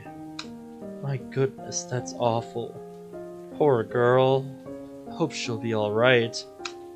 I really hope she will be too. Mom, I acted like such an idiot. What happened? Well, when she told me she was depressed, I tried to comfort her by giving her a hug. But she pushed me away and told me to leave. And I'm kicking myself. Go on. Tone's gentle. I got angry at her and raised my voice. It was just so frustrating not being able to help her, and I wasn't thinking straight. Oh, darling, you're not an idiot at all. I understand it must have been so frustrating. No, shouting at her wasn't the best idea, but it's not like you set out to hurt her, is it? Well, no. Of course not. You would never dream of such a thing. It happens during arguments, don't worry. There are so many other things, too. She said she feels worthless. She felt selfish in even telling me what was going on. Oh, so that explains why she rejected your hug. Sweetheart, this must be so difficult for both of you. It must feel so overwhelming. Believe me, I know what your situation is like. You do? Mm-hmm. I once dated someone with depression, and it wasn't easy. It's one of the hardest things to watch someone we love suffer like that. You just don't understand it when they say such negative things about themselves. It's horrible, Mom. Didn't even feel like Sayori was talking. Just never saw it coming. I mean, I knew that something was going on with her, but I just thought having days where you're in a low mood were normal, you know? Well, from what I've gathered, she's awfully convincing at wearing that facade. If it's any consolation, I don't think anyone could have guessed that she was depressed. Either way, the worst part about depression is probably that it's just so loud and convincing. It's got a horrible tendency to dominate the thoughts of whoever's got it. It can be really hard for them to take off the depression-tinted glasses. It's an illness, and unfortunately, mental illnesses can be just as significant as physical ones. Something I wish this country would recognize. Yes, thank you for your statement on that. So, what can I do for her? What do I do? Can I even do anything? You definitely can help her out. I didn't mean to make you feel like you were powerless or anything. It's okay. I'm just glad you're being honest, I guess. She's just doing mom things, trying to be as helpful as she can. It's just kind of hard to realize exactly what we're dealing with here, so it helped to be informed, right? You've become really mature, Ben. I'm proud of how well you're handling this. Not handling this well at all, Mom. Had no idea how to react. I shouted at her. She was in tears. Would anyone who isn't a mental health professional know how to deal with what you've just been told? Anyway, the important advice I can give you is not to expect a quick fix. Depression isn't something that can be fixed with love. It isn't your job to fix her. But you can still help her. I'm starting to think I was totally useless here. Of course not, darling. She loves you as well, don't forget. It won't be all doom and gloom. You'll have days where things will be normal, days where she really isn't faking her mood. Then you'll also have days where she won't have the energy to get out of bed, days where she just won't feel like talking to anyone. And it's really important that you're as patient and as understanding as you can be during those days. Oh, and communication's a big one. That goes for any relationship, really. It sounds really obvious, but talk to her. Let her tell you about how she sees the world and what her thoughts, feelings, and fears are. There's gonna be problems. There's gonna be fights. Those are healthy and part of any relationship. Something's bugging you or something's bothering her, just talk it out. Communication is the key to a successful relationship, believe me.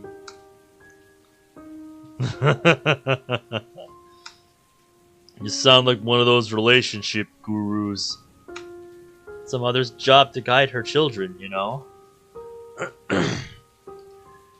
You're doing the Akio route right now? Which one are you doing right now for the Side Advance series? Let me check Steins Gate talk.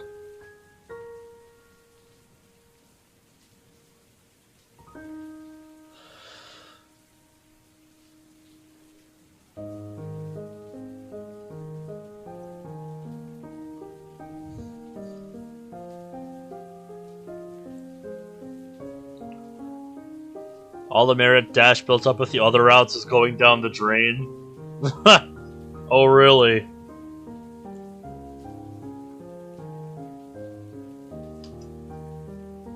The second last that's currently out. Fascinating. It's incredible just how much more there is to the Side Advance series. It's an incredible amount of content. 6th game in the series. Pretty crazy. As an aside, never underestimate how helpful it can be just to listen to someone's problems and worries. Just having someone listen can be so helpful, more than you could ever realize.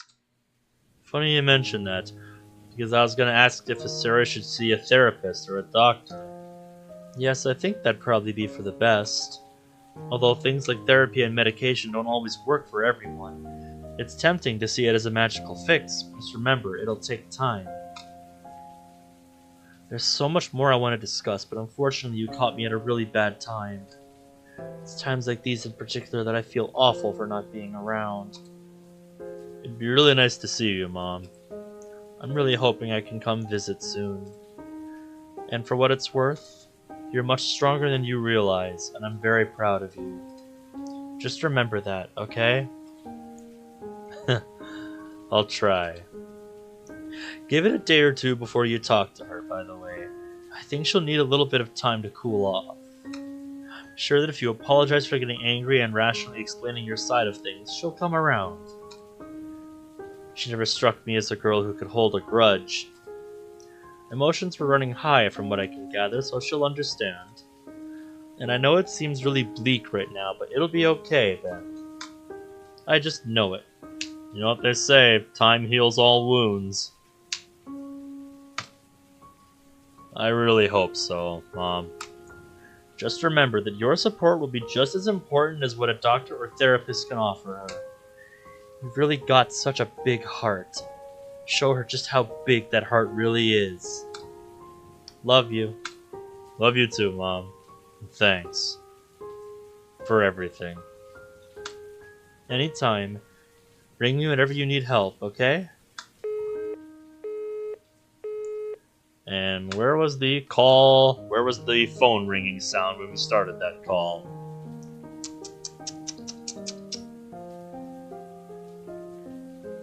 Weirdly, I flopped down on the sofa. Aren't you upstairs in your room, though? What do you mean the sofa?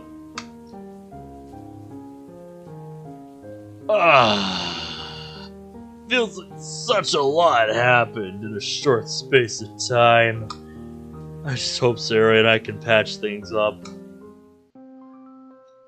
I'm sure she'll come around.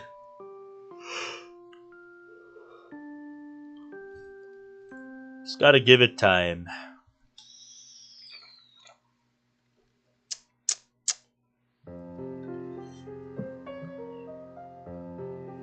Man, am I glad that it's Saturday today. There'd be no chance in hell I'd be able to concentrate if today were a school day. Her revelation keeps replaying over and over in my mind. Depression. A nasty sounding word. Sure is. And in some ways, quite foreign. I guess I was kind of sheltered prior to Sayori. I never knew any people with the condition.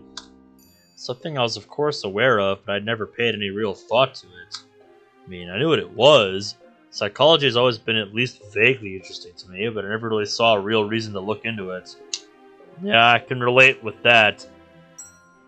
I did a college-level psychology class for my senior year of high school, and that was kind of it. That's my only real interest with psychology. And Imprudent, you have yourself a nice night?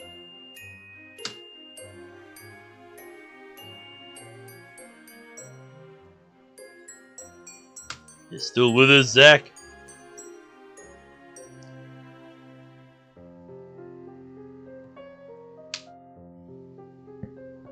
Huh.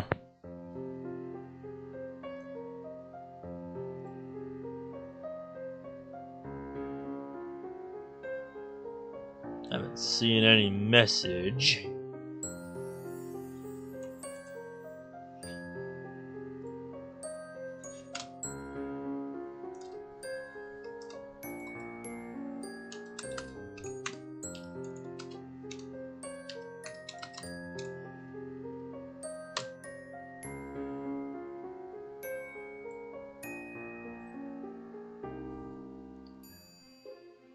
Ah, alright then. Sounds good. Kayla's stream started. Got you. Have fun, mate. And Sayori said that she's been depressed for most of her life. So I can't help but wonder, when did it all develop? What caused it? Was she bullied? Or did a close friend or a family member die? There's so many things I want to ask her right now. As Mom said, it's best to give Sayori some to cool off. Some time, I think you mean, game. You missed a word there. I'll give it a couple days. Besides, I've got a lot of homework to be getting on with. Have fun focusing on that, my boy. Have fun with that. Well, that's Sakurai's out of the way first. And the end of the war really had huge effects on the world. It's time for a break, I reckon. What to play, what to play. It really is a first world problem to have so many games available but still not know what to play. Fucking tell me about it, bro. Looking at my shelf right now with the row of games for all my different systems and shit, and I'm like, fuck, what do I play today? Not to mention my Steam library.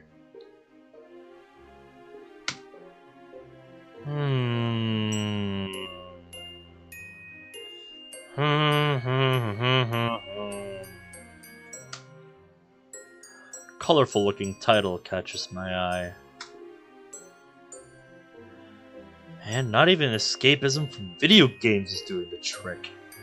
Maybe I should just go for a walk instead. Being cooped up inside probably isn't doing me any favors for my health. Mom used to harp on the importance of fresh air. Stand up and stretch, wearily rubbing my neck. Yeah, some fresh air wouldn't go amiss. And now we're here. Love to take you to a place like that someday, Monty. Of course, not in the keychain form. At this point in the day, the park is rather quiet. Not as many people come to this part of the park anyway. Which is a shame, because this part is arguably the prettiest, thanks to the lake. Being the middle of November, there's a definite chill in the air, although I'm wrapped up warm, so I can barely feel it. There's a comfortable lull in the air, especially after the overwhelming nature of last night. The silence is a perfect antidote, being therapeutic and calm. Sure, I have the house to myself, but there's no substitute for fresh, cool air. Got that right, buddy. Maybe my parents were right when they kept up that healthy body, healthy mind mantra. It really does work.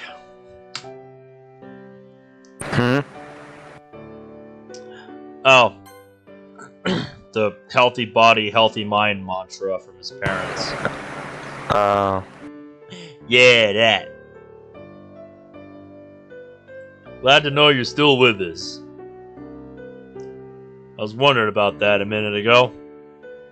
You're talking about me? Yeah.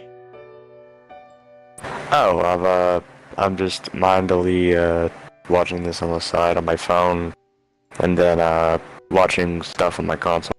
Yep, there you go. Perfect way to multitask. There you go, very casual. I like it. As calm as the atmosphere is, it's not doing much for the whirlwind that is my mind. Looking back, how could I have been so stupid? How did I miss all the signs? Am I really that dense? Thinking about it, the fairy tale poem makes so much sense now. The selflessness, the devotion to keep others happy regardless of her own mental state. The signs were all there. Struggling to wake up on time, which explains why she was always late. And the nightmare. When she finally told me her most painful secret, how did I respond? By shouting at her and making her cry. What a great friend you are, Ben. No wonder she didn't even want to tell me in the first place. So pushy, so demanding. And she told me, instead of being empathetic and understanding, did the exact opposite. Because you didn't understand. You wanted to understand, but you didn't understand. And that's, I think, what you failed to communicate with her. Wouldn't even surprise me if she didn't want to be friends anymore. Would she ever forgive me? Though whether she should or not is a whole other question. Even if she did forgive me, what could I even do about her depression? Her self-perception seems so cemented. Would I be making things worse by getting involved? Or would I be able to help her? I don't know. Being a normal teenage guy doesn't really afford me much sensibility. Even though it might sound a bit melodramatic, can't help but feel like I barely even know Sayori anymore. How much of her happiness is just a mask? Can't be all of it. Ben? Being so lost in my thoughts, I don't even notice Yuri's presence. Oh, hey Yuri. Didn't see you there. I'm not bothering you, am I? You look rather deep in thought. Oh, you're fine. Would be nice to have some company, actually. She smiles shyly and takes a seat next to me. The accompanying silence is not awkward in the slightest, which surprises me. Then again, Yuri is no stranger to deep thoughts herself. She's definitely used to being reflective and quiet. I didn't expect to see you here. Didn't expect me to come to a quiet park when it's getting dark, especially in the middle of winter, huh? Oh, come on, it's November. Technically, winter starts in late December, like a day before Christmas Eve.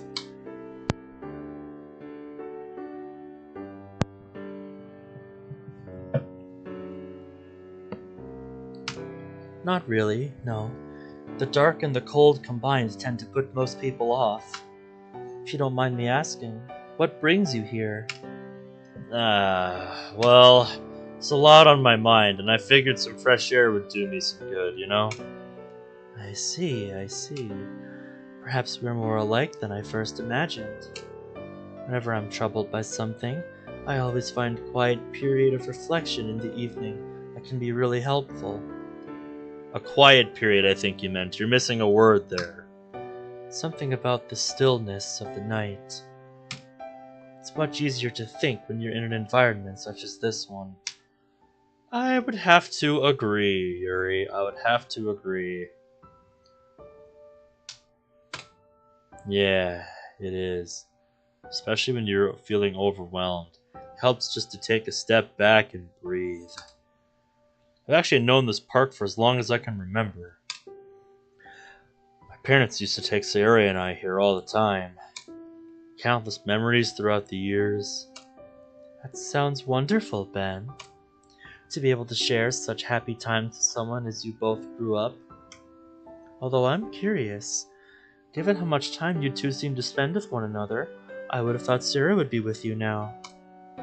I looked down momentarily, poking at a twig with my shoe. Well, we kinda had a fight. Oh.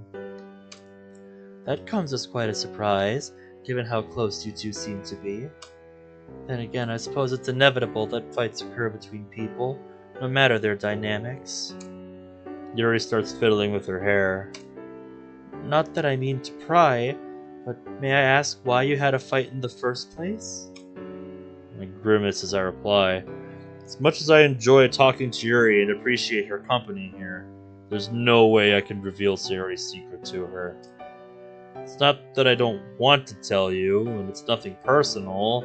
I understand completely, Ben. I suppose it was a rather personal question. She just told me something really private, and that horrible, familiar feeling of shame bubbles up whenever I recount how I reacted to her confession. I didn't take it very well, and I said some really stupid stuff. I got angry at her, and I shouted at her. I'm an awful friend. I leaned forwards, burying my face in my hands. There's an awkward, heavy silence for a few moments. Ben, I know that I haven't known you for as long as Sayori has, but please believe me when I say you're not an awful friend.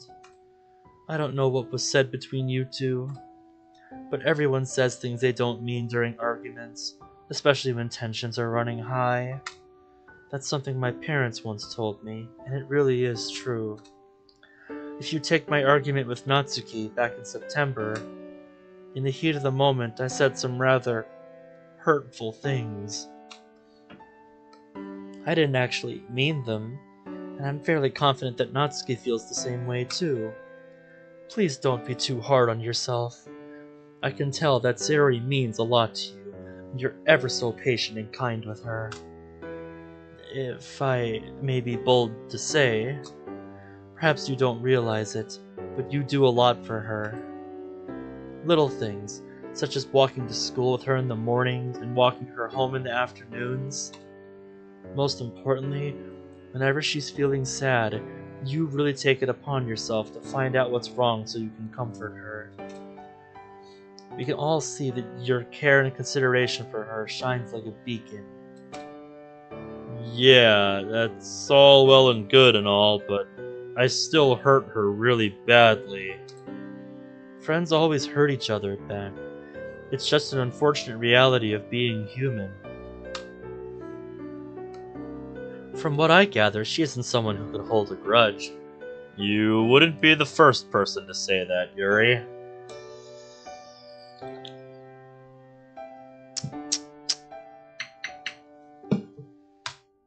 So whatever issue there is between you two, I'm confident you'll be able to sort it out. Sorry, I didn't mean to sound presumptuous or anything. Ah, you're fine, Yuri, you're fine. Oh. You've not been presumptuous in the slightest, Yuri. Your insight has been really refreshing. I still feel bad, but you've made me realize that perhaps things aren't as bleak as they seem. So thank you. Seriously, it means a lot. You're a really good friend.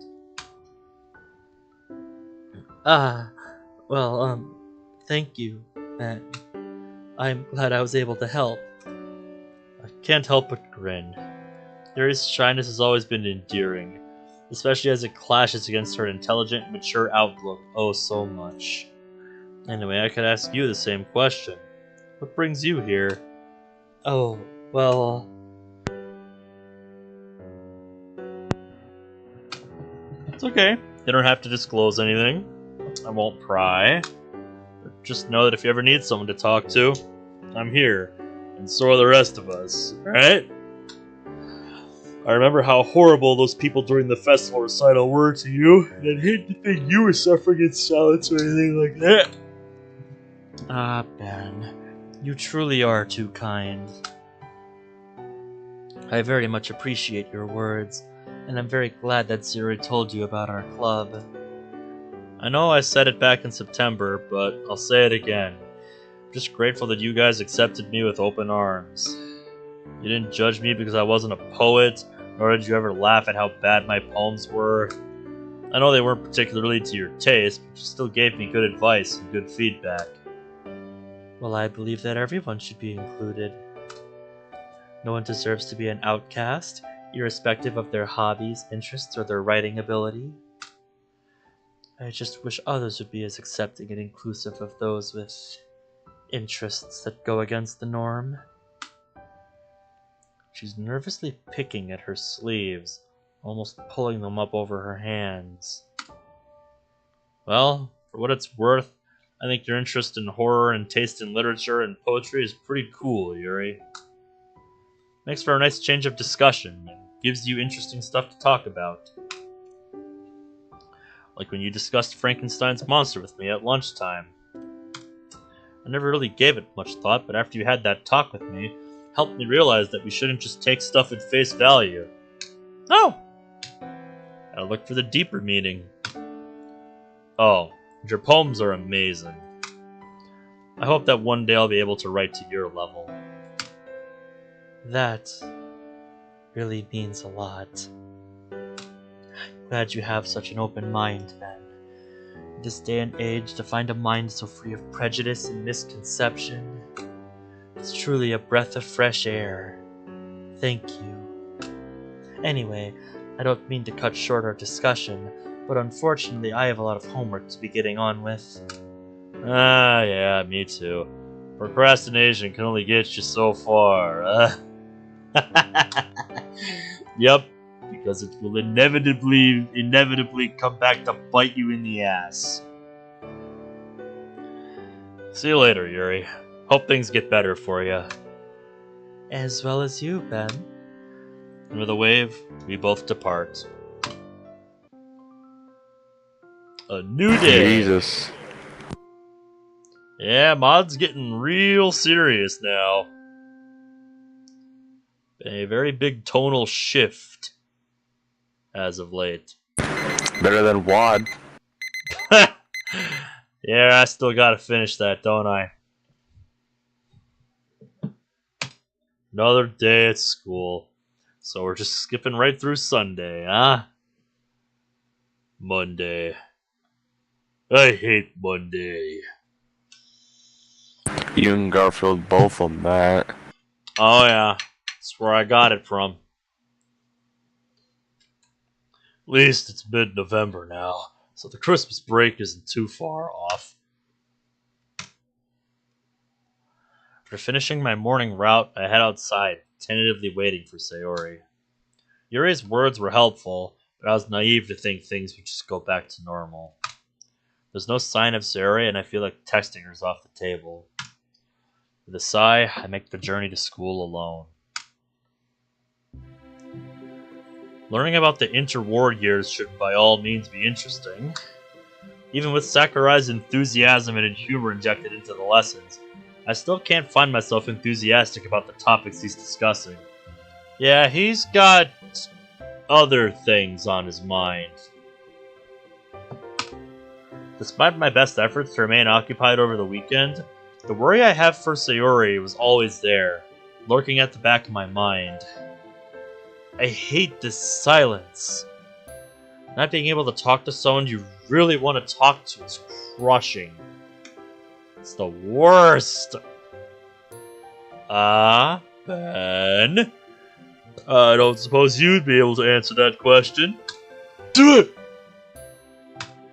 Please don't tell me that I'm such a boring teacher that you can't even pay attention. If word got out that I was sending my students into a stupor, I'd get fired on the spot. Although I'd probably do well in the hypnosis business. There's a light smattering of laughter. He's still looking at me expectantly, so I force a grin on my face. Sorry, sir. I didn't understand the question. Would you repeat it, please? He does so, and I answer. He nods approvingly, although there's traces of concern on his features. The rest of the lesson drags on for what feels like a snail's pace. We're supposed to be taking notes from, I said that wrong. Drags on at what feels like a snail's pace. We're supposed to be taking notes from out textbook and answering the question, but my mind has been on autopilot ever since I woke up this morning. Spell check is a wonderful thing, but it doesn't catch stupid shit like that.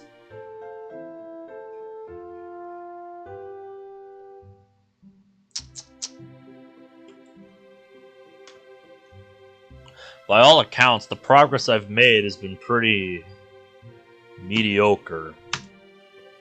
Everything okay, Ben? He's keeping his voice low and quiet, crouching next to me. You don't quite seem yourself today. Pardon me if that's an incorrect assessment. The emotions towards my notes. They're normally ahead of the game when it comes to classwork. Not that I mind too much.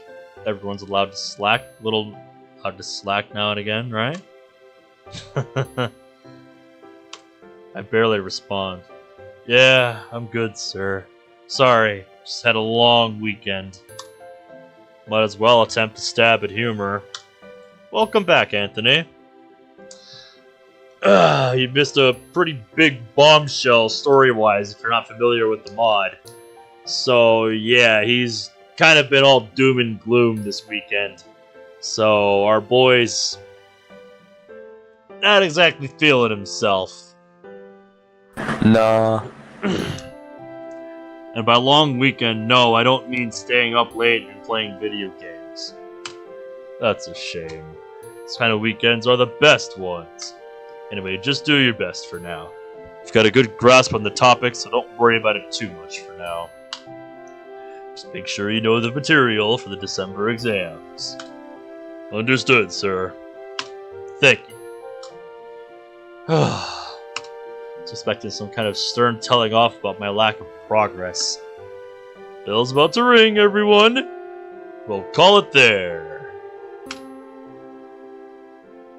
As I'm making my way outside, I spot a familiar white bow. Yeah, hello there. Hey, Ben. About to head to lunch, huh? Yeah, actually. I'm really sorry, but I won't be coming to the club today. Oh? Why is that? Being totally honest with you, I'm really just not in the mood for it. Some stuff I need to sort out, and if I came, I don't think I'd be very good company anyway. She nods, but it's hard to read the expression on her face. Oh, that's understandable. By the way, you haven't seen Sayori around, have you? She didn't come to school today. Do you know why? Funny she should ask that. No clue, sorry. Strange. Well, I hope you sort out whatever it is that's bugging you soon. Thanks, and sorry once again for bailing. It's okay. It'll be a quiet session today, I guess. What with the three of us? 'Cause who be sus? Who is being sus right now, Anthony? It'll be interesting to see what it's like. Anyway, I've gotta go. See you around, Ben. See ya. Why do I get the nagging feeling she's judging me for something? Oh well. Much like the walk to school, the return journey feels equally as empty. Another pang of guilt. I remember all the little jibes I used to fire her way about being lazy and unable to get out of bed. Why is it that our brains are so good at reminding us of times we said or did things we really regret? Because the bad memories tend to stick out a lot more than the good ones. They really stick out. I think it's because we have such a stigma against stuff like that. Against any sort of failing, that anytime it happens, it's really painful, so our brain really tries to hold on to that so that we don't forget it. So we don't make the same mistake twice.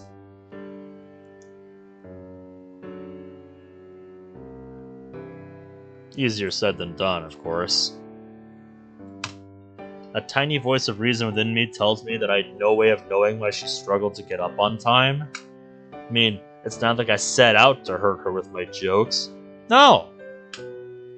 That kind of playful banter just characterizes our friendship. Just wish I could believe that tiny voice of reason a little more. Like Yuri said, don't beat yourself up over it too much, buddy. As I make my way to my house, I notice a figure sitting by my doorway. I roll my eyes and suppress the urge to groan. I'm not in any mood to deal with some religious nutter trying to get me to believe in God. Wait a second. That's Sayori? Sayori! Her head shoots up at the sound of my voice. What are you doing here? The thumbnail come true!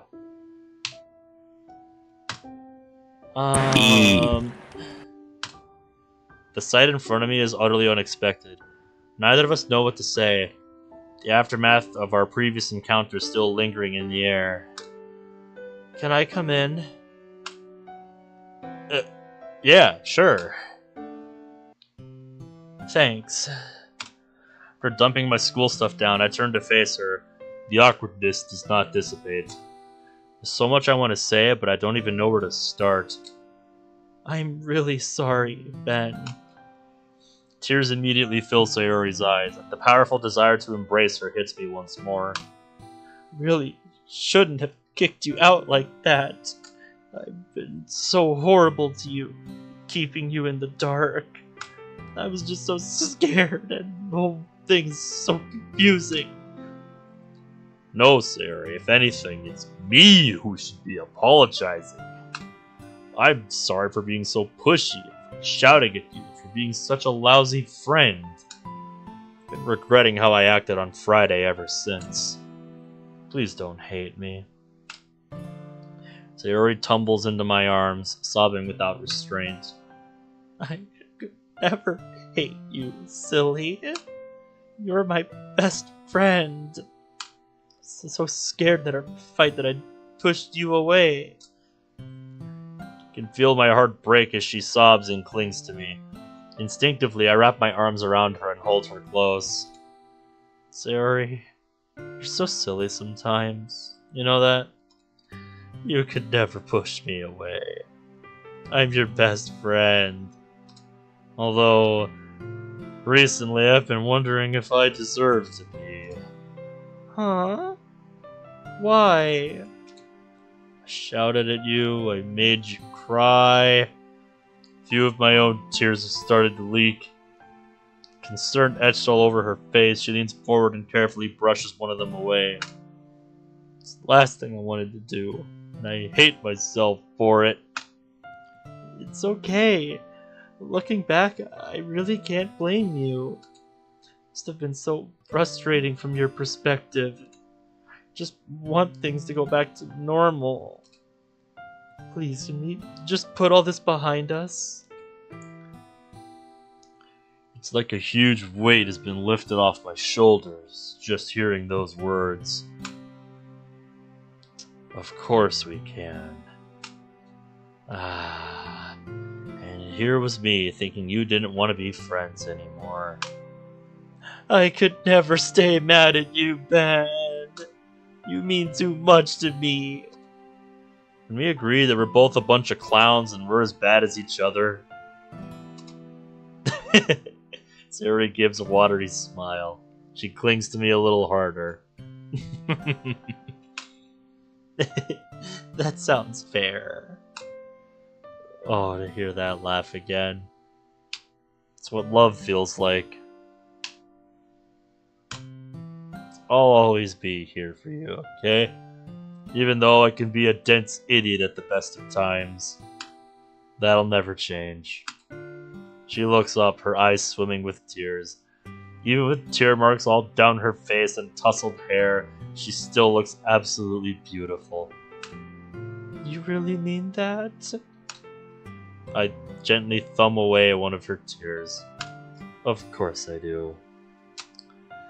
She burrows once more into my chest. Feels incredibly intimate to be able to hold her in this state of vulnerability. So that's why you waited outside my house? Yeah, I really wanted to see you, but I couldn't face school today, and I wasn't sure if you even wanted to see me. Her voice is slightly muffled as she talks into my shirt. Or, sorry, excuse me. As talks into my shirt. I read that wrong. Bruh. Another missing word. It's kind of funny when you think about it. We both thought the other person didn't want to see us, and we both really wanted to see each other. Kind of funny how our minds work that way. Oh, Sayori. What are we like? Such a close distance, I can actually feel the vibration from her laughter. You already told me that she didn't think you were the kind of person to stay angry for long. She then looks up. Yuri, Yeah, I bumped into her over the weekend while I was at the park. Needed some fresh air that night. Don't worry, I didn't reveal much. I just told her we had a fight. She was really empathetic and understanding, though. Aw, that sounds like her. She's such a dependable friend.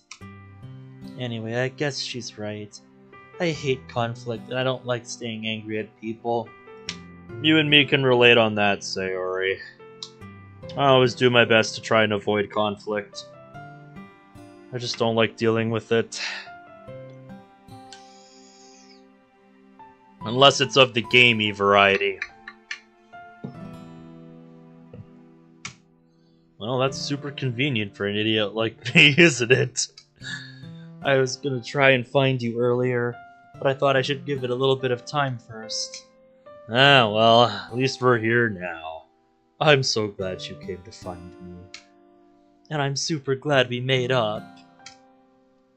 Oops, I got your shirt super wet. This is what we have dryers for, Sayori. Sorry about that. That's alright. Not the first time you've spilled something on me now, is it? Oh, you mean that one time with... Hold up, Sayori. One time? Okay, you've made your point, meanie. We share a laugh. My god, does that laugh feel good to hear. Just like that, all of the tension and stress I've been carrying over the past few days has lessened. It's like I can finally breathe again.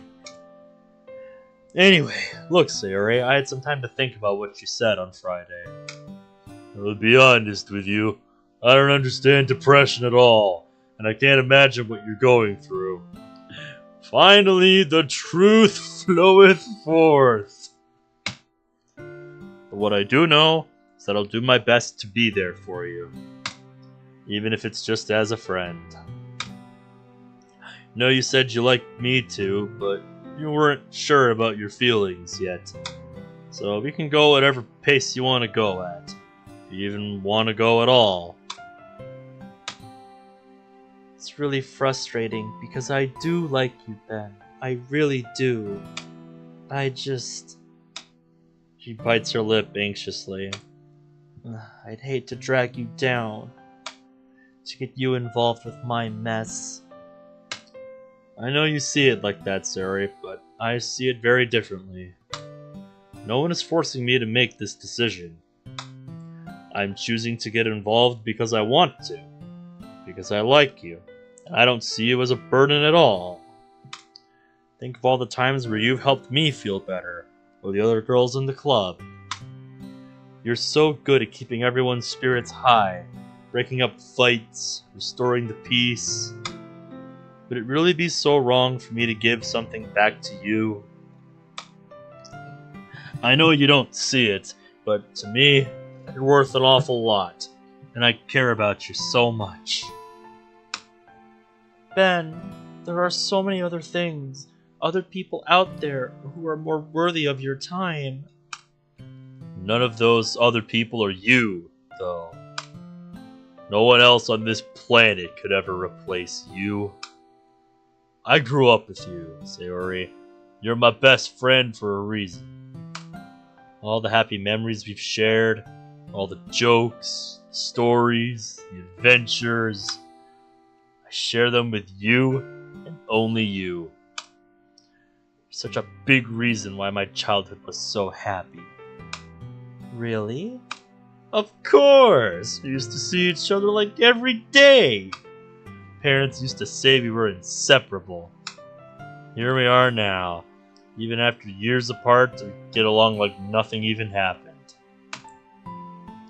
So believe me when I say that you're very special to me.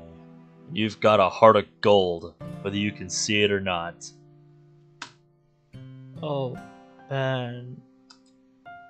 She starts to sniffle again. No one has ever said something like that to me before. So precious. Yeah, Sayori. There's a first time for everything. Well, I'm glad to be the first. I'm still unsure.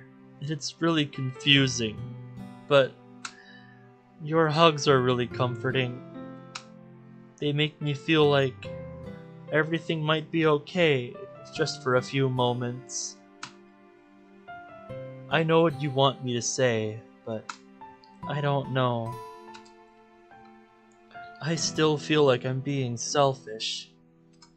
And I thought you liking me back would make the rain clouds in my head go away. It's like there's a little ray of sunshine now, but it's still raining. Even though Mom told me that depression is no quick fix, Sayori's words still disappoint me. Mom did say it wouldn't be easy. Patience, boy. Patience. That's what the situation calls for here. Guess I'm really starting to find out just how difficult this can be. That's okay, Sayori. I guess it was naive for me to think I could just come in and fix everything.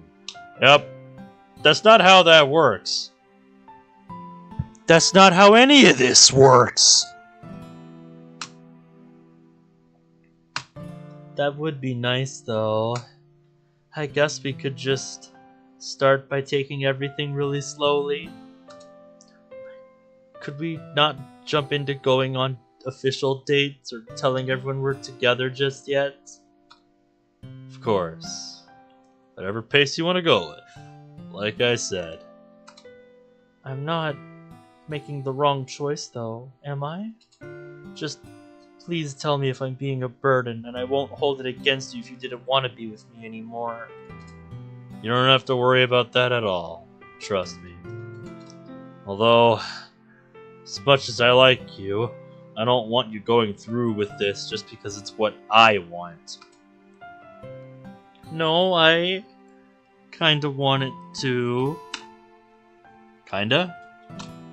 I do want it, it's just I can't shake off the feeling that I'm not worth your time. And even though what you said just now really helped, feeling worthless is something I've felt for a long time. It's hard to shake off the feeling. But by being with you, the rain clouds don't feel as bad. It'll be okay, Sayori. I just know it will. I'll see you through this storm, and I'll be your umbrella. That's actually one of the sweetest things you've ever said to me. Poetic, too. Looks like the literature club is really rubbing off on you. I know, right? I'll definitely be the next Shakespeare. Just you wait. Anyway, I guess it's for the best. Since I'm a writer, slow, this fucker's not even close. Oh, I know. He's just joking around.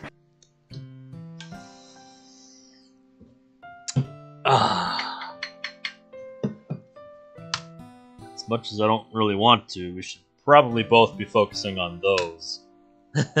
Yeah, you're right. But once they're over, I'd take her hand, locking her fingers with mine. We'll just have to wait, won't we? Anyway, speaking of work, I should probably get started with revision. Yeah, that makes sense. I'll see you later, okay? Okay. I hold my arms out and we embrace once more. Oh, to be able to hold her close to me, inhaling her scent, playing with a strand of her hair. It's heaven.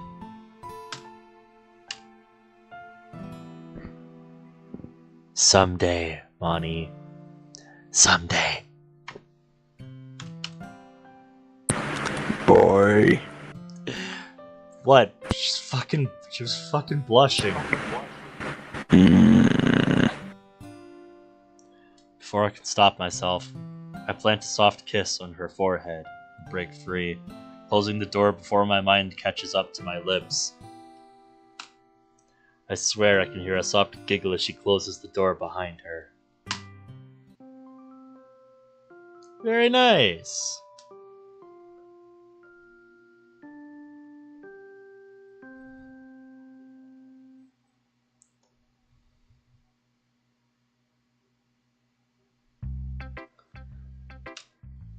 I'm not sure, but I think we're officially in new territory now. Because this is the last spot that I remember seeing when dragging through the previous Blue Skies series that I did. That spot where we were comforting Sayori. That's the last thing I remember seeing. So I think we're in new territory now. From here on out, for the rest of Sayori's route, I have not seen any of this. I have... Well, wait, no. Hold that thought. Hold that thought. I think I've seen the Christmas CG with us and Sayori, but I don't think I remember what leads up to it, though. I don't think I got that far. Like, I've seen the CG and shit, unfortunately, but I don't think I've seen the events that lead up to it, so we'll find out. Okay, everyone. We've finished sharing poems a little earlier than usual today, so I guess we've got a little bit of free time before we have to pack up, before we have to pack away. I don't know about you guys. I'm super relieved that all these exams are over. Past 2 weeks have been a blur of notes, frantic last-minute cramming, and a bucket load of stress. Student life in a nutshell. Yep. Why do you think they eat ramen all the time? Thankfully, today marks the end of the assessments. It also didn't help that I was dying to spend more time with Sayori. Me too. How did everyone's exams go? Mixed bag, to be honest. I was never a huge fan of math, so that one definitely could have gone better. Oh, tell me about it. Physics wasn't much better. Physics. Me no like physics. Me want to break physics. Oh! Coulomb's law, Ohm's law, Lenz's law. Ah, yes, Ohm's law. I remember studying that one a little bit for a science fair project. And I still don't get any of them! Well, they're not the only ones, Sayori. Biology went pretty well, though. I'm surprised. We were learning all about the brain for this semester. Oh boy. So many different parts, and they've all got funny names. Yeah, stuff like the hippocampus. Yeah, Ben. What's up? You actually did do the Christmas stuff. Okay, like I said, I just kind of quickly dragged along. I didn't go, super far. You went super far. I meant along, the bar for the last episode. So I must have overlooked that. I did say to hold that thought when I said that. You made it to the kissing CG. Okay. That's fine. And then you saved and left for 2 years. And now I see you looking at me like, yep, your memory still sucks. Thanks for the reminder, Monty. My memory is a very selective bastard. And now she's just smiling like, yep, no problem. God damn it, you. So yeah, I guess there's still a bit more before we get into uncharted territory, well and truly. Labeling it was tricky, though. Uh-huh. It's fascinating to think that while we're learning about how brains work, our own brains are active, processing it all.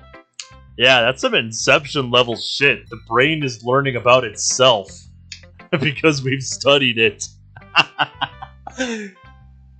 Humans are such a deviant species. Don't you think? Yeah, if you're a zombie. I'm not sure I understand. Zombies aren't capable of higher cognition, and... Jeez, Yuri, it's because they like to eat brains! It was a joke. Ah.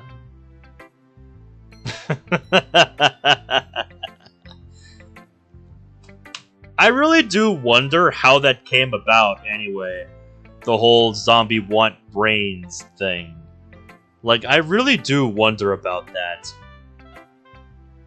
Because I have no idea how that came to be. Google it. Maybe later. Oh. Oh, Yuri. Did you do well? I suppose my performance wasn't too bad. Come on, Yuri. We all know you're a real smarty pants. Bet you aced like all of your subjects. Oh. You really know how to put her on the spot, don't you, Natsuki? Yes. Yes, she does.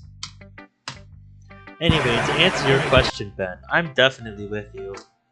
I've never been a fan of exam season. Who is, Natsuki, really? the confident, starving child. Mm-hmm. She does a lot with that small figure. The amount of stress involved, she weirdly rubs her temples. You have to juggle academics with your extracurriculars, don't you? Mm-hmm. High expectations don't make life any easier either. Her face drops for a moment. Yeah, we know all about that a little too well. But that's enough of that. Why don't we have a Christmas party? She knows how to switch the subject on a dime. Ooh, like our Halloween one? That was so fun! Pretty much like that, yeah. Maybe minus the breaking into school part. That's a wonderful idea. A good way to see the year off. Yeah, okay. Hey, I mean, Die Hard is considered a Christmas film, so where's the fun in that? Uh-huh, yep, I've heard that one 1,000 times. That Die Hard is a Christmas movie.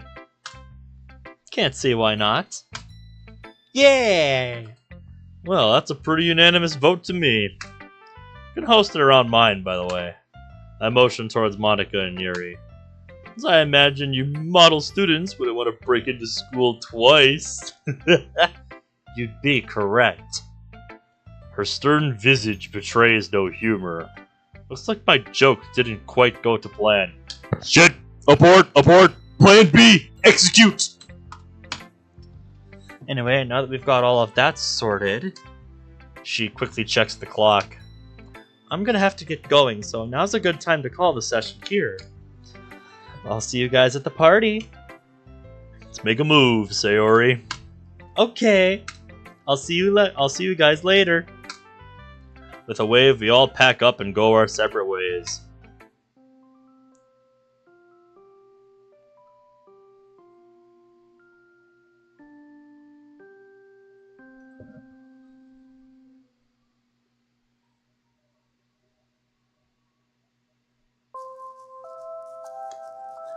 By all accounts, today would be a day I'd be spending with Sayori.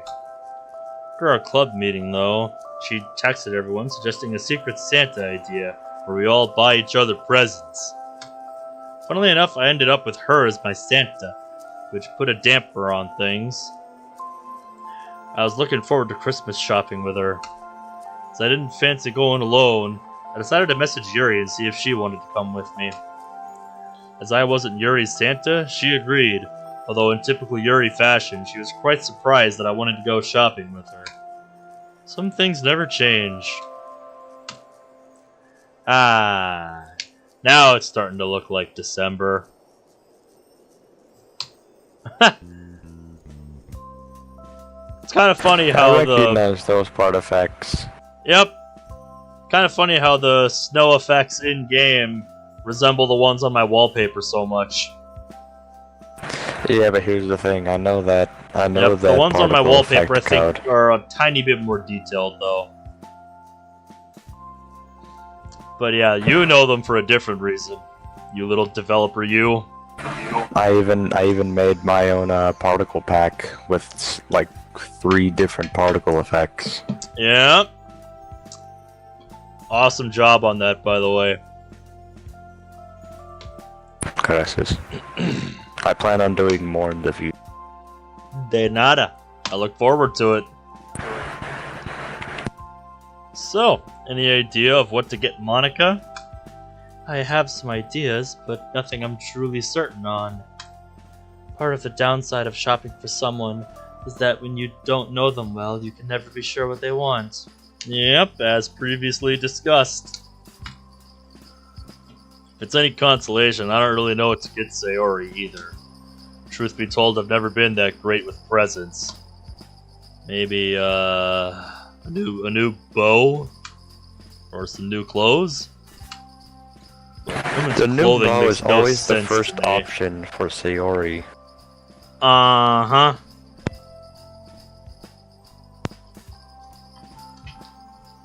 You know, it's kind of funny, the mod Blue Seas actually made a gag out of Sayori's bow and how she wears a different one every day. And they pretty much just get more ridiculous with each day.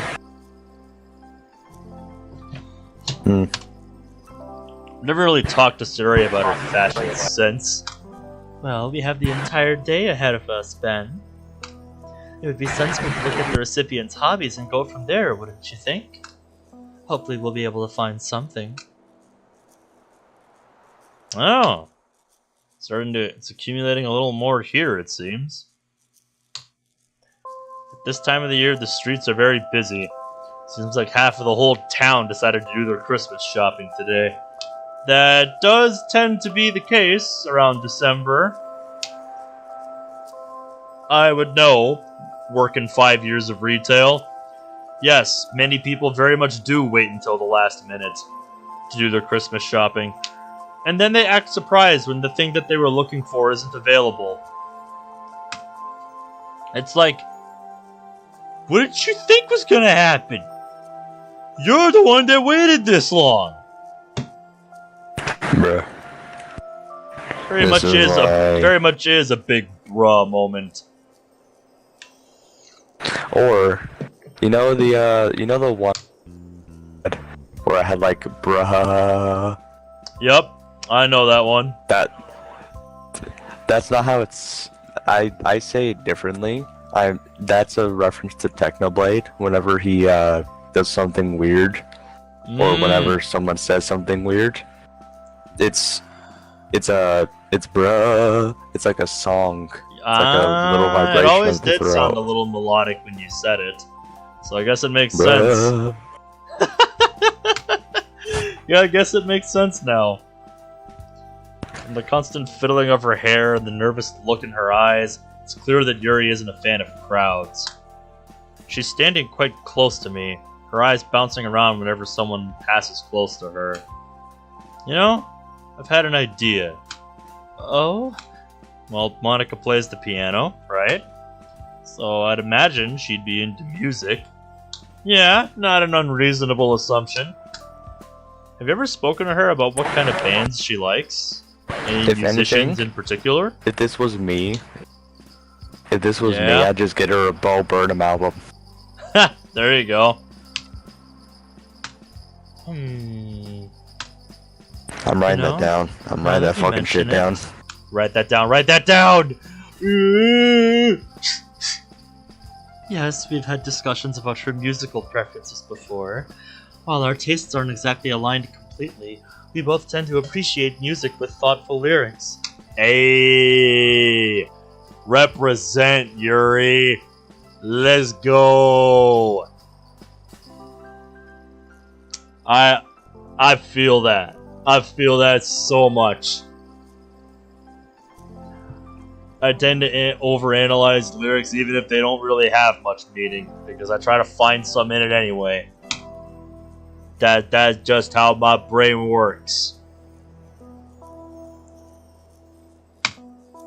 She has a preference towards music that has lyrics with clever wordplay.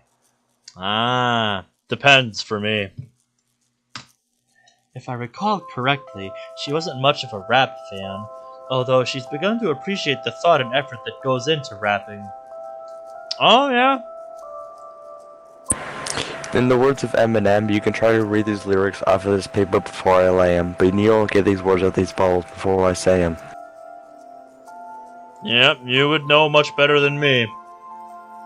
It's never been a genre that I could ever really get into, but if you like it, it is what it is. It's just not to my taste. I've tried giving it a listen on multiple occasions. It's just not for me. Yeah. Much like with Rap poetry. Sorry, Rap is I'll like- let you finish. Rap is like it's like musical poetry. That's how it's commonly preferred to be defined as. Yeah, I've thought of it as that, with how much the emphasis there is on rhyme with rapping.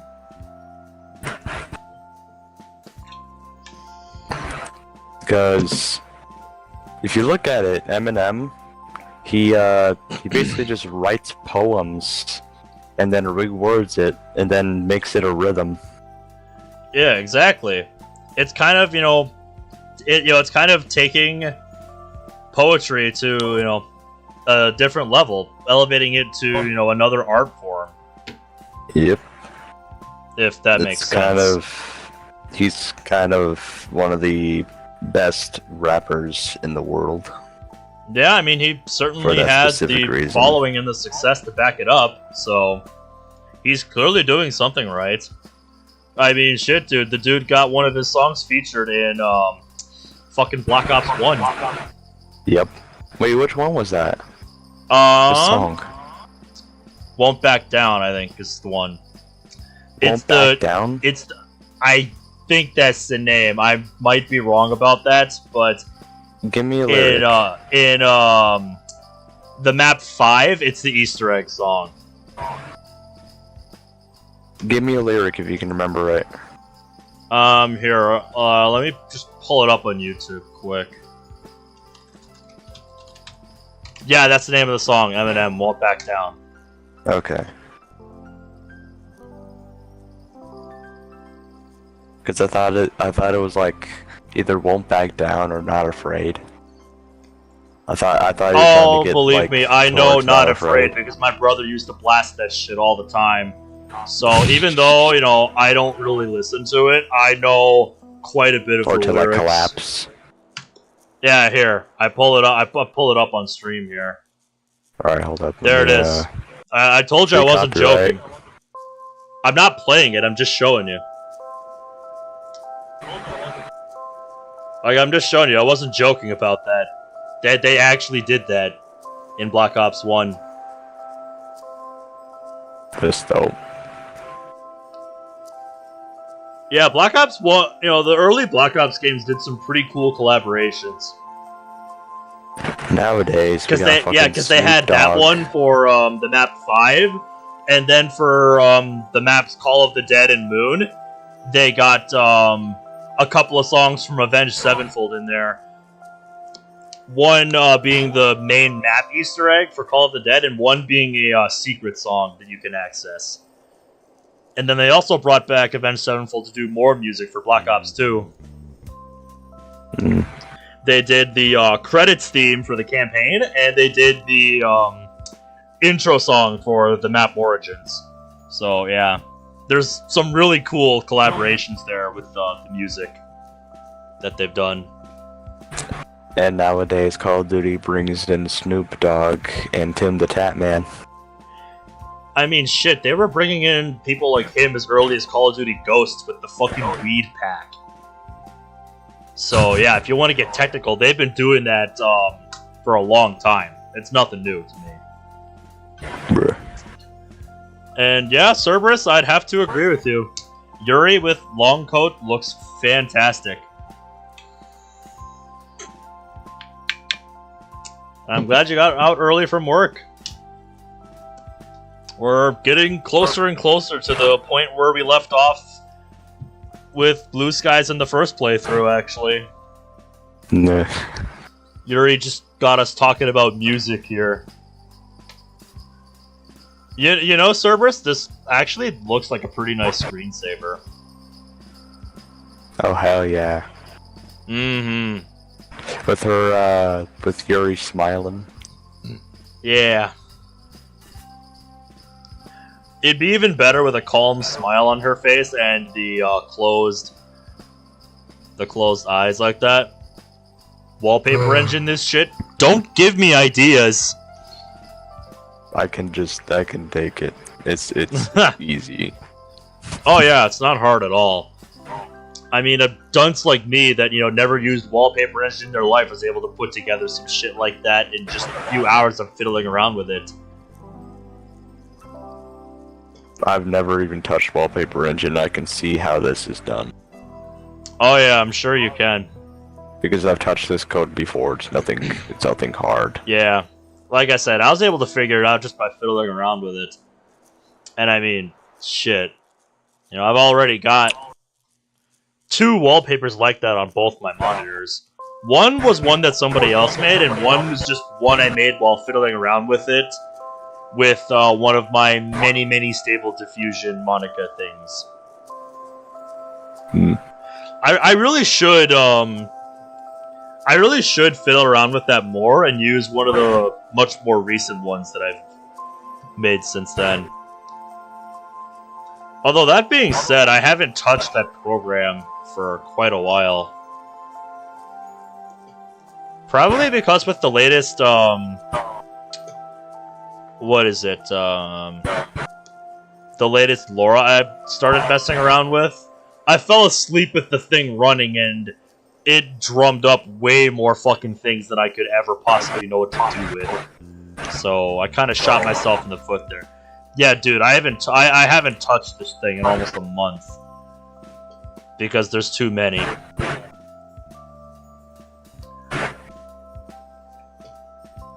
A new platformer game released today? What game is that? Dev of a game just released, played my level in their game and loved it. What game is it?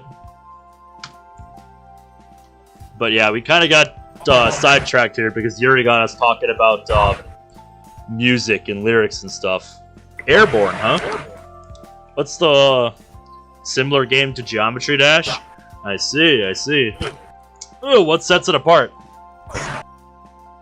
Anyway, much like with poetry, lyrics can be a powerful way to express your thoughts, the battles you're going through, and the demons you face.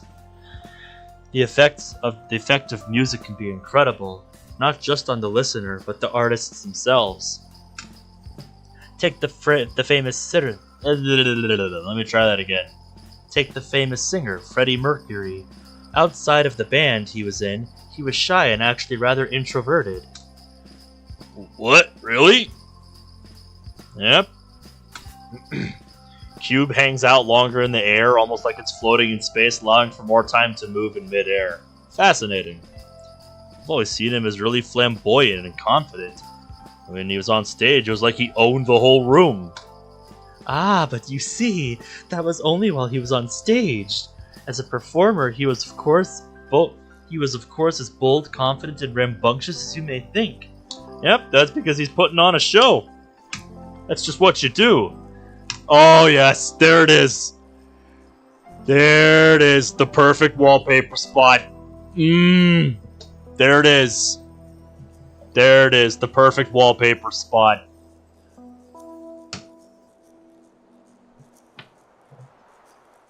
That's the one I wanted. Oh, it's so beautiful. She stares off dreamily, lost in thought. Also, I find it kind of funny how I had the same particle effect idea as Blue Skies. Uh-huh. With the smoke, remember that? Yeah, I do. The circles. I remember that. It's nice to know that I wasn't the first who actually had that idea. Yeah, I mean, it's definitely a way to make an effect like this. And you are correct, Cerberus. I very much know who the Game Grumps are, but I've never really sat down and watched Game Grumps. Yuri? Oh goodness, I'm so sorry. I didn't mean to go off on a tangent. No, you're fine. I'm just enjoying the atmosphere. Anyway, yes, I think the music store would be a fine place to start. Let's make a move, shall we? Absolutely. Thankfully, the music shop is much quieter than the streets outside. As predicted, Yuri visibly relaxes, taking a deep breath. Much better. Now, where do you suppose we should start? If I remember correctly, Monica hasn't been playing the piano for long, right? She must still be a novice. So, as my eyes wander, a feasible choice of present grabs my attention. How about these? Cerberus, you say? When I first heard of DDLC, Yuri didn't strike me as interesting at first, but over time she grew on me exponentially. Or sorry, exponentially. I think your finger got jammed between the N and the M. I was gonna say, I thought something looked weird about that word, yep. Yep, fat-fingered it. I am very much accustomed to that. My typing is atrocious. We amble over with Yuri looking on curiously. It's basically a guide on how to play popular songs on piano. I flip it over, checking out the description on the back. Oop. Is there a guide for Rushy on that thing? Rushy? Note for note, specifically catered for beginners. Oh. She flips through the pages. I've never heard Monica discuss these artists before, so she might not even want to learn how to play any of these songs. Not that your suggestion wasn't a good one. Didn't mean to sound dismissive or anything. No, that's actually very clarifying. Wasn't dismissive, Yuri. It was a pretty smart thing to bring up. It's just a suggestion. Why don't we keep looking? Several hours later. It's tempting to get Sayori something from here as well. Oh yeah, I'm sure. Was doing your bussing duties at work and almost tripped and fell on my face trying to get dishes to the dish pit to be washed. Well, at least you didn't trip and fall backwards while you're taking a pallet off the truck. I've done that. I hit something I didn't know I was there and fell backwards. That's why these jacks have an amazing feature called emergency stop. Because of shit like that. Because of that, you've developed the habit of yelling hee hee like I'm Michael Jackson every time I enter the kitchen.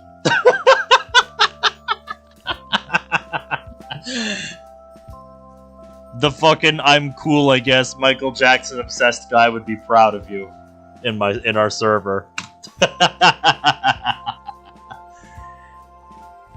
He would be proud of you, Cerberus. I knew what her tastes were like when we were younger, but I have no idea if they've changed. Nah, probably best to come with her one day.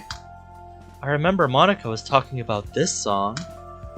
I peer over to what she's looking at. Huh. The retro aisle, huh? Very fitting, Monica decided to go with a very retro outfit today. Decided to go old school today. Didn't know she was into really old songs.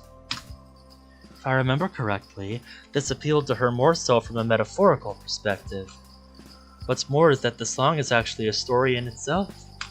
Isn't a lot of good music just a story in and of itself?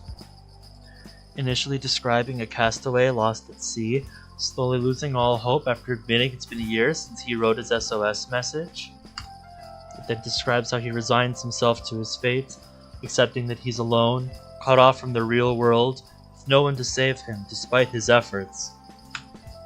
But one day, he wakes up and realizes that there are other bottles scattered around the shore, and so he realizes that other people share in his loneliness. Ironically, he shares his loneliness with other people. Other people he just can't know. You keep calling each pretzel dog head asses.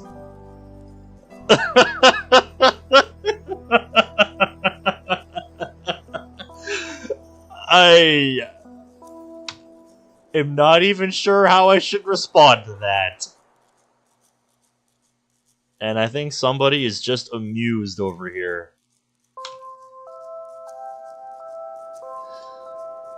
Coworker and you went back and forth one night, roasting each other throughout the night. Only thing is, we used the same joke repeatedly on one another. I guess you ran out of material. That happens. The entire tale told in under 5 minutes. You're missing a word there. Well, it isn't quite what I'd listened to either. The themes that underlie the song and the message it portrays is powerful. The power of loneliness, stemming from an individual cut off from the real world, desperately seeking someone to rescue them. The loss of hope. Yes, very much all themes that I enjoy exploring. Man, conversation between Yuri and Monica would probably go on for hours if this explanation is anything to go by. You really look into this stuff, don't you? I mean, I always thought that's just what you do when you listen to music, but what do I know? Some people just listen for the instruments. Sorry, I know it must be really weird. You didn't even ask for the analysis. That's just how it is. It's not weird at all. I think,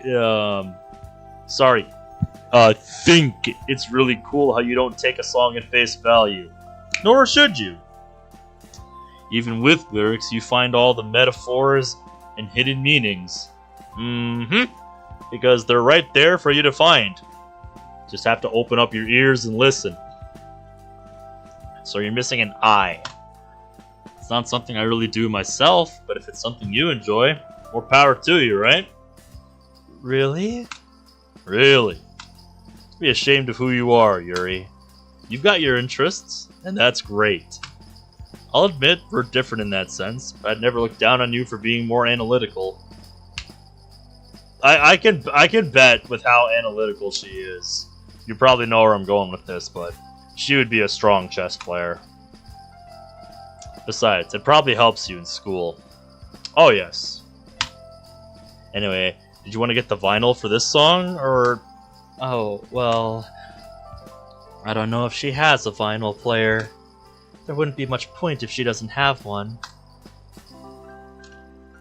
She's given me that shifty eye look. Like, oh really? You think I'm not into vinyl? I actually had another idea for a gift, which should hopefully be more dependable. Excuse me. Oh. Back here again. Back here? Yeah, when Sarah and I were doing the festival prep, we came here for supplies. This place had what we needed, so I'm a little more confident now. Anyway, what'd you have in mind? Well, I noticed that Monica handwrites a lot of things. Her poems, her entries in her planner and diary. I've always admired the look and feel of a well-crafted fountain pen. These days, they're quite rare. Most people use bureaus or ballpoints. A fountain pen, huh? Funny you mentioned that, actually. If you were my Secret Santa, that's probably what I'd get you. Guess we both appreciate the same things. Well, I'm not really sure if she would like it. But I suppose it's more dependable than a vinyl, given she doesn't need any equipment to use the gift. Anyway, let's have a look. In front of us lies a shelf, carefully slotted with a wide variety of fancy-looking fountain pens. All in different shapes, sizes, colors, and styles. Yuri takes out a selection of the choices, handling each one with the utmost care. She turns them over in her hands, bringing each pen up to eye level, inspecting it from nib to the edge of the cap. Being totally honest, while I can definitely see their appeal, it's a little boring. I'm sure that to the right person, they're much more than just a writing instrument. Right person, comma. But for me, they're just metal sticks that hold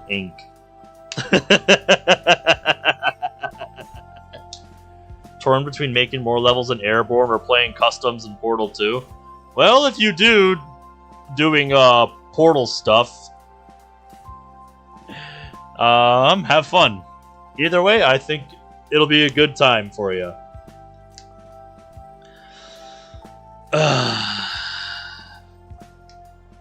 Yeah, I mean, if you didn't finish Portal 2, maybe do that. I mean, what exactly can you do with a pen? This reminds me of that old clip with, like, it's a brick. What can you do with a brick? Aside from writing. I mean, shit, dude. I got so fucking bored in school sometimes. I imagined my hands, were these little entities and would, like, try to do some kind of sword fighting and shit with each one holding a pen. You don't see a lot of skies that are blue? It's because we're inside, damn it! As my mind wanders, a typical reaction when I'm bored, she calls me over. This one tempts me the most. What do you think? Well, it's definitely pretty. The dark green against the black looks really cool. Oh, yeah, that's a good color scheme right there. It was pretty weighty, too. I can imagine she'd really like this one. That last part isn't exactly true, but at this point I'm not exactly keen to spend lots of time in this shop. Yuri has a habit of getting lost in her own little world, and while I don't mind it, it can drag out at times. I like how it comes with its own bottle of ink, too. A nice little touch. I think this one would do fine. I inwardly heave a sigh of relief. I had the feeling that Yuri would take even longer than Sayori when it comes to shopping. Let's just hope we don't pass by the book aisle. There you go, you're not getting your blue skies, because we got snow. That's why there ain't no blue skies right now. What will you get, Sayori? Still have no idea. God damn it, Caleb.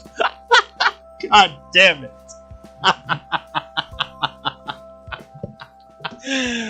Oh, fuck's sake. I no see blue. What am I gonna do with you? Anything to do with clothes are out of the picture. Don't know what her style or size is. What does Sayori like to do in her free time? Sleep? Eat? You really gotta find out, buddy. Come on, Ben. You're missing an obvious one. I don't think being clumsy is a hobby. She means poetry, damn it.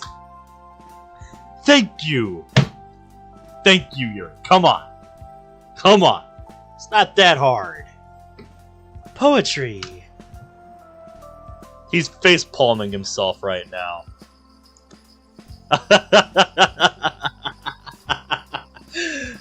Yeah, well, where have you been the last 6 episodes? We finally got to the winter part of the game. Wow. Now I really do feel like an idiot. So, like a new notebook to write poems in, then? Never bought a gift for a poet before. That's a viable choice, however. Although if I can suggest... Well, far be it me to tell you what to get her, but given your history together, would it not be... Not gonna be offended, Yuri. Well, would it not be better to get a more personalized present? Something that really reminds you of her? A new notebook or pen are of course practical gifts, but they aren't particularly... personal? Okay, so a more personalized present. Something that reminds me of her.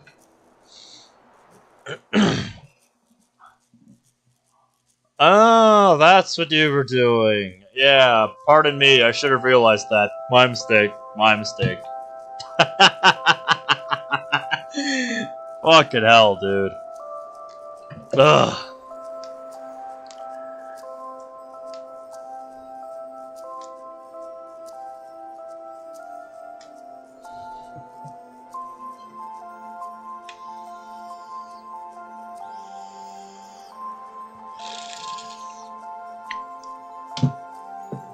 You're at work? I see, I see.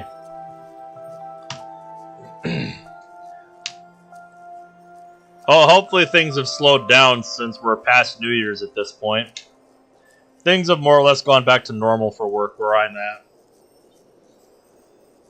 For instance, let's look at her poems.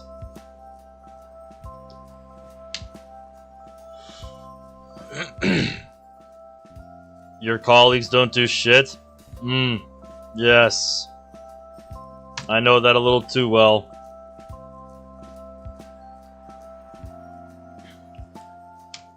They are rather intimate, no? A reflection of her inner thoughts and feelings. Well, I really liked her Bottles poem, and... Wait. That's it! Sorry, I'm not sure if I understand.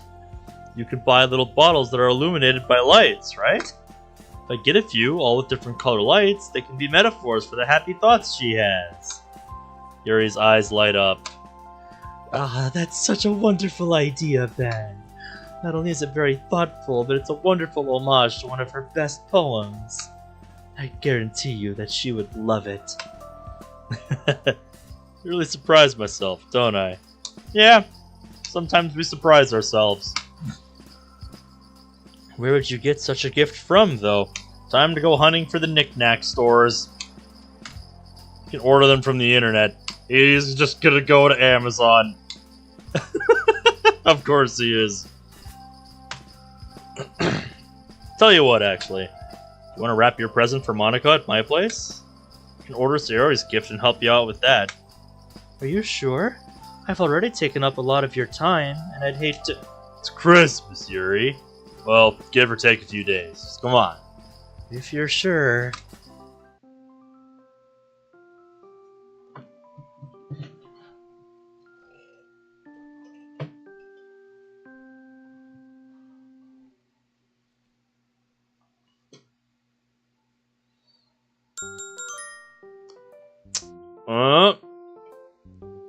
Well, now we're actually at the Christmas part. And now I have a dilemma. Do we go through this part, or do we save that for next time? Because it is 3 in the morning here where I'm at, and I can keep going, but I do have to be up at some point tomorrow to go get the new pair of glasses I ordered a few weeks ago. If you want to stop, we can. Yeah, this seems like as good a place as any to leave things for next time. Because we'll be right up at the part where we left off the first time around, when I played this mod a few years ago. And we'll have plenty of time to get into new stuff afterwards. So, sounds like a good plan to me.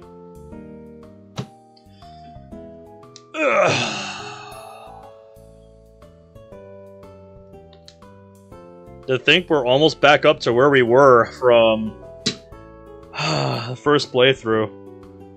To think it's been 7 episodes already. It's just nuts. To think that it's been the same number of episodes already. And we're basically back up to where we were. Yeah, but this time you aren't going to leave it for 2 years. No, this time I am dedicated to finishing it. Because, unlike last time, there ain't gonna be no shit hitting the fan this time. Because we still gotta finish all the routes on this, like I promised all those years ago, when I first started this playthrough. There is still much work to do here. Yep. So let's see, come here, mouse. We want to go there. Alrighty, well that is going to be all for now. So we got the Christmas stuff coming up next time. God, it's gonna look like I'm doing a late bloody second Christmas special next time. And I think I know what we're all expecting the thumbnail to be for next time. So we'll see if I actually commit to that. Anywho, I'm gonna stop talking because my bladder is telling me to fucking stop and go relieve itself. So thank you all for watching, and I will see you guys next time. I hate to end on that note, but that's all I can think about right now. So yeah, till then, take care. See you.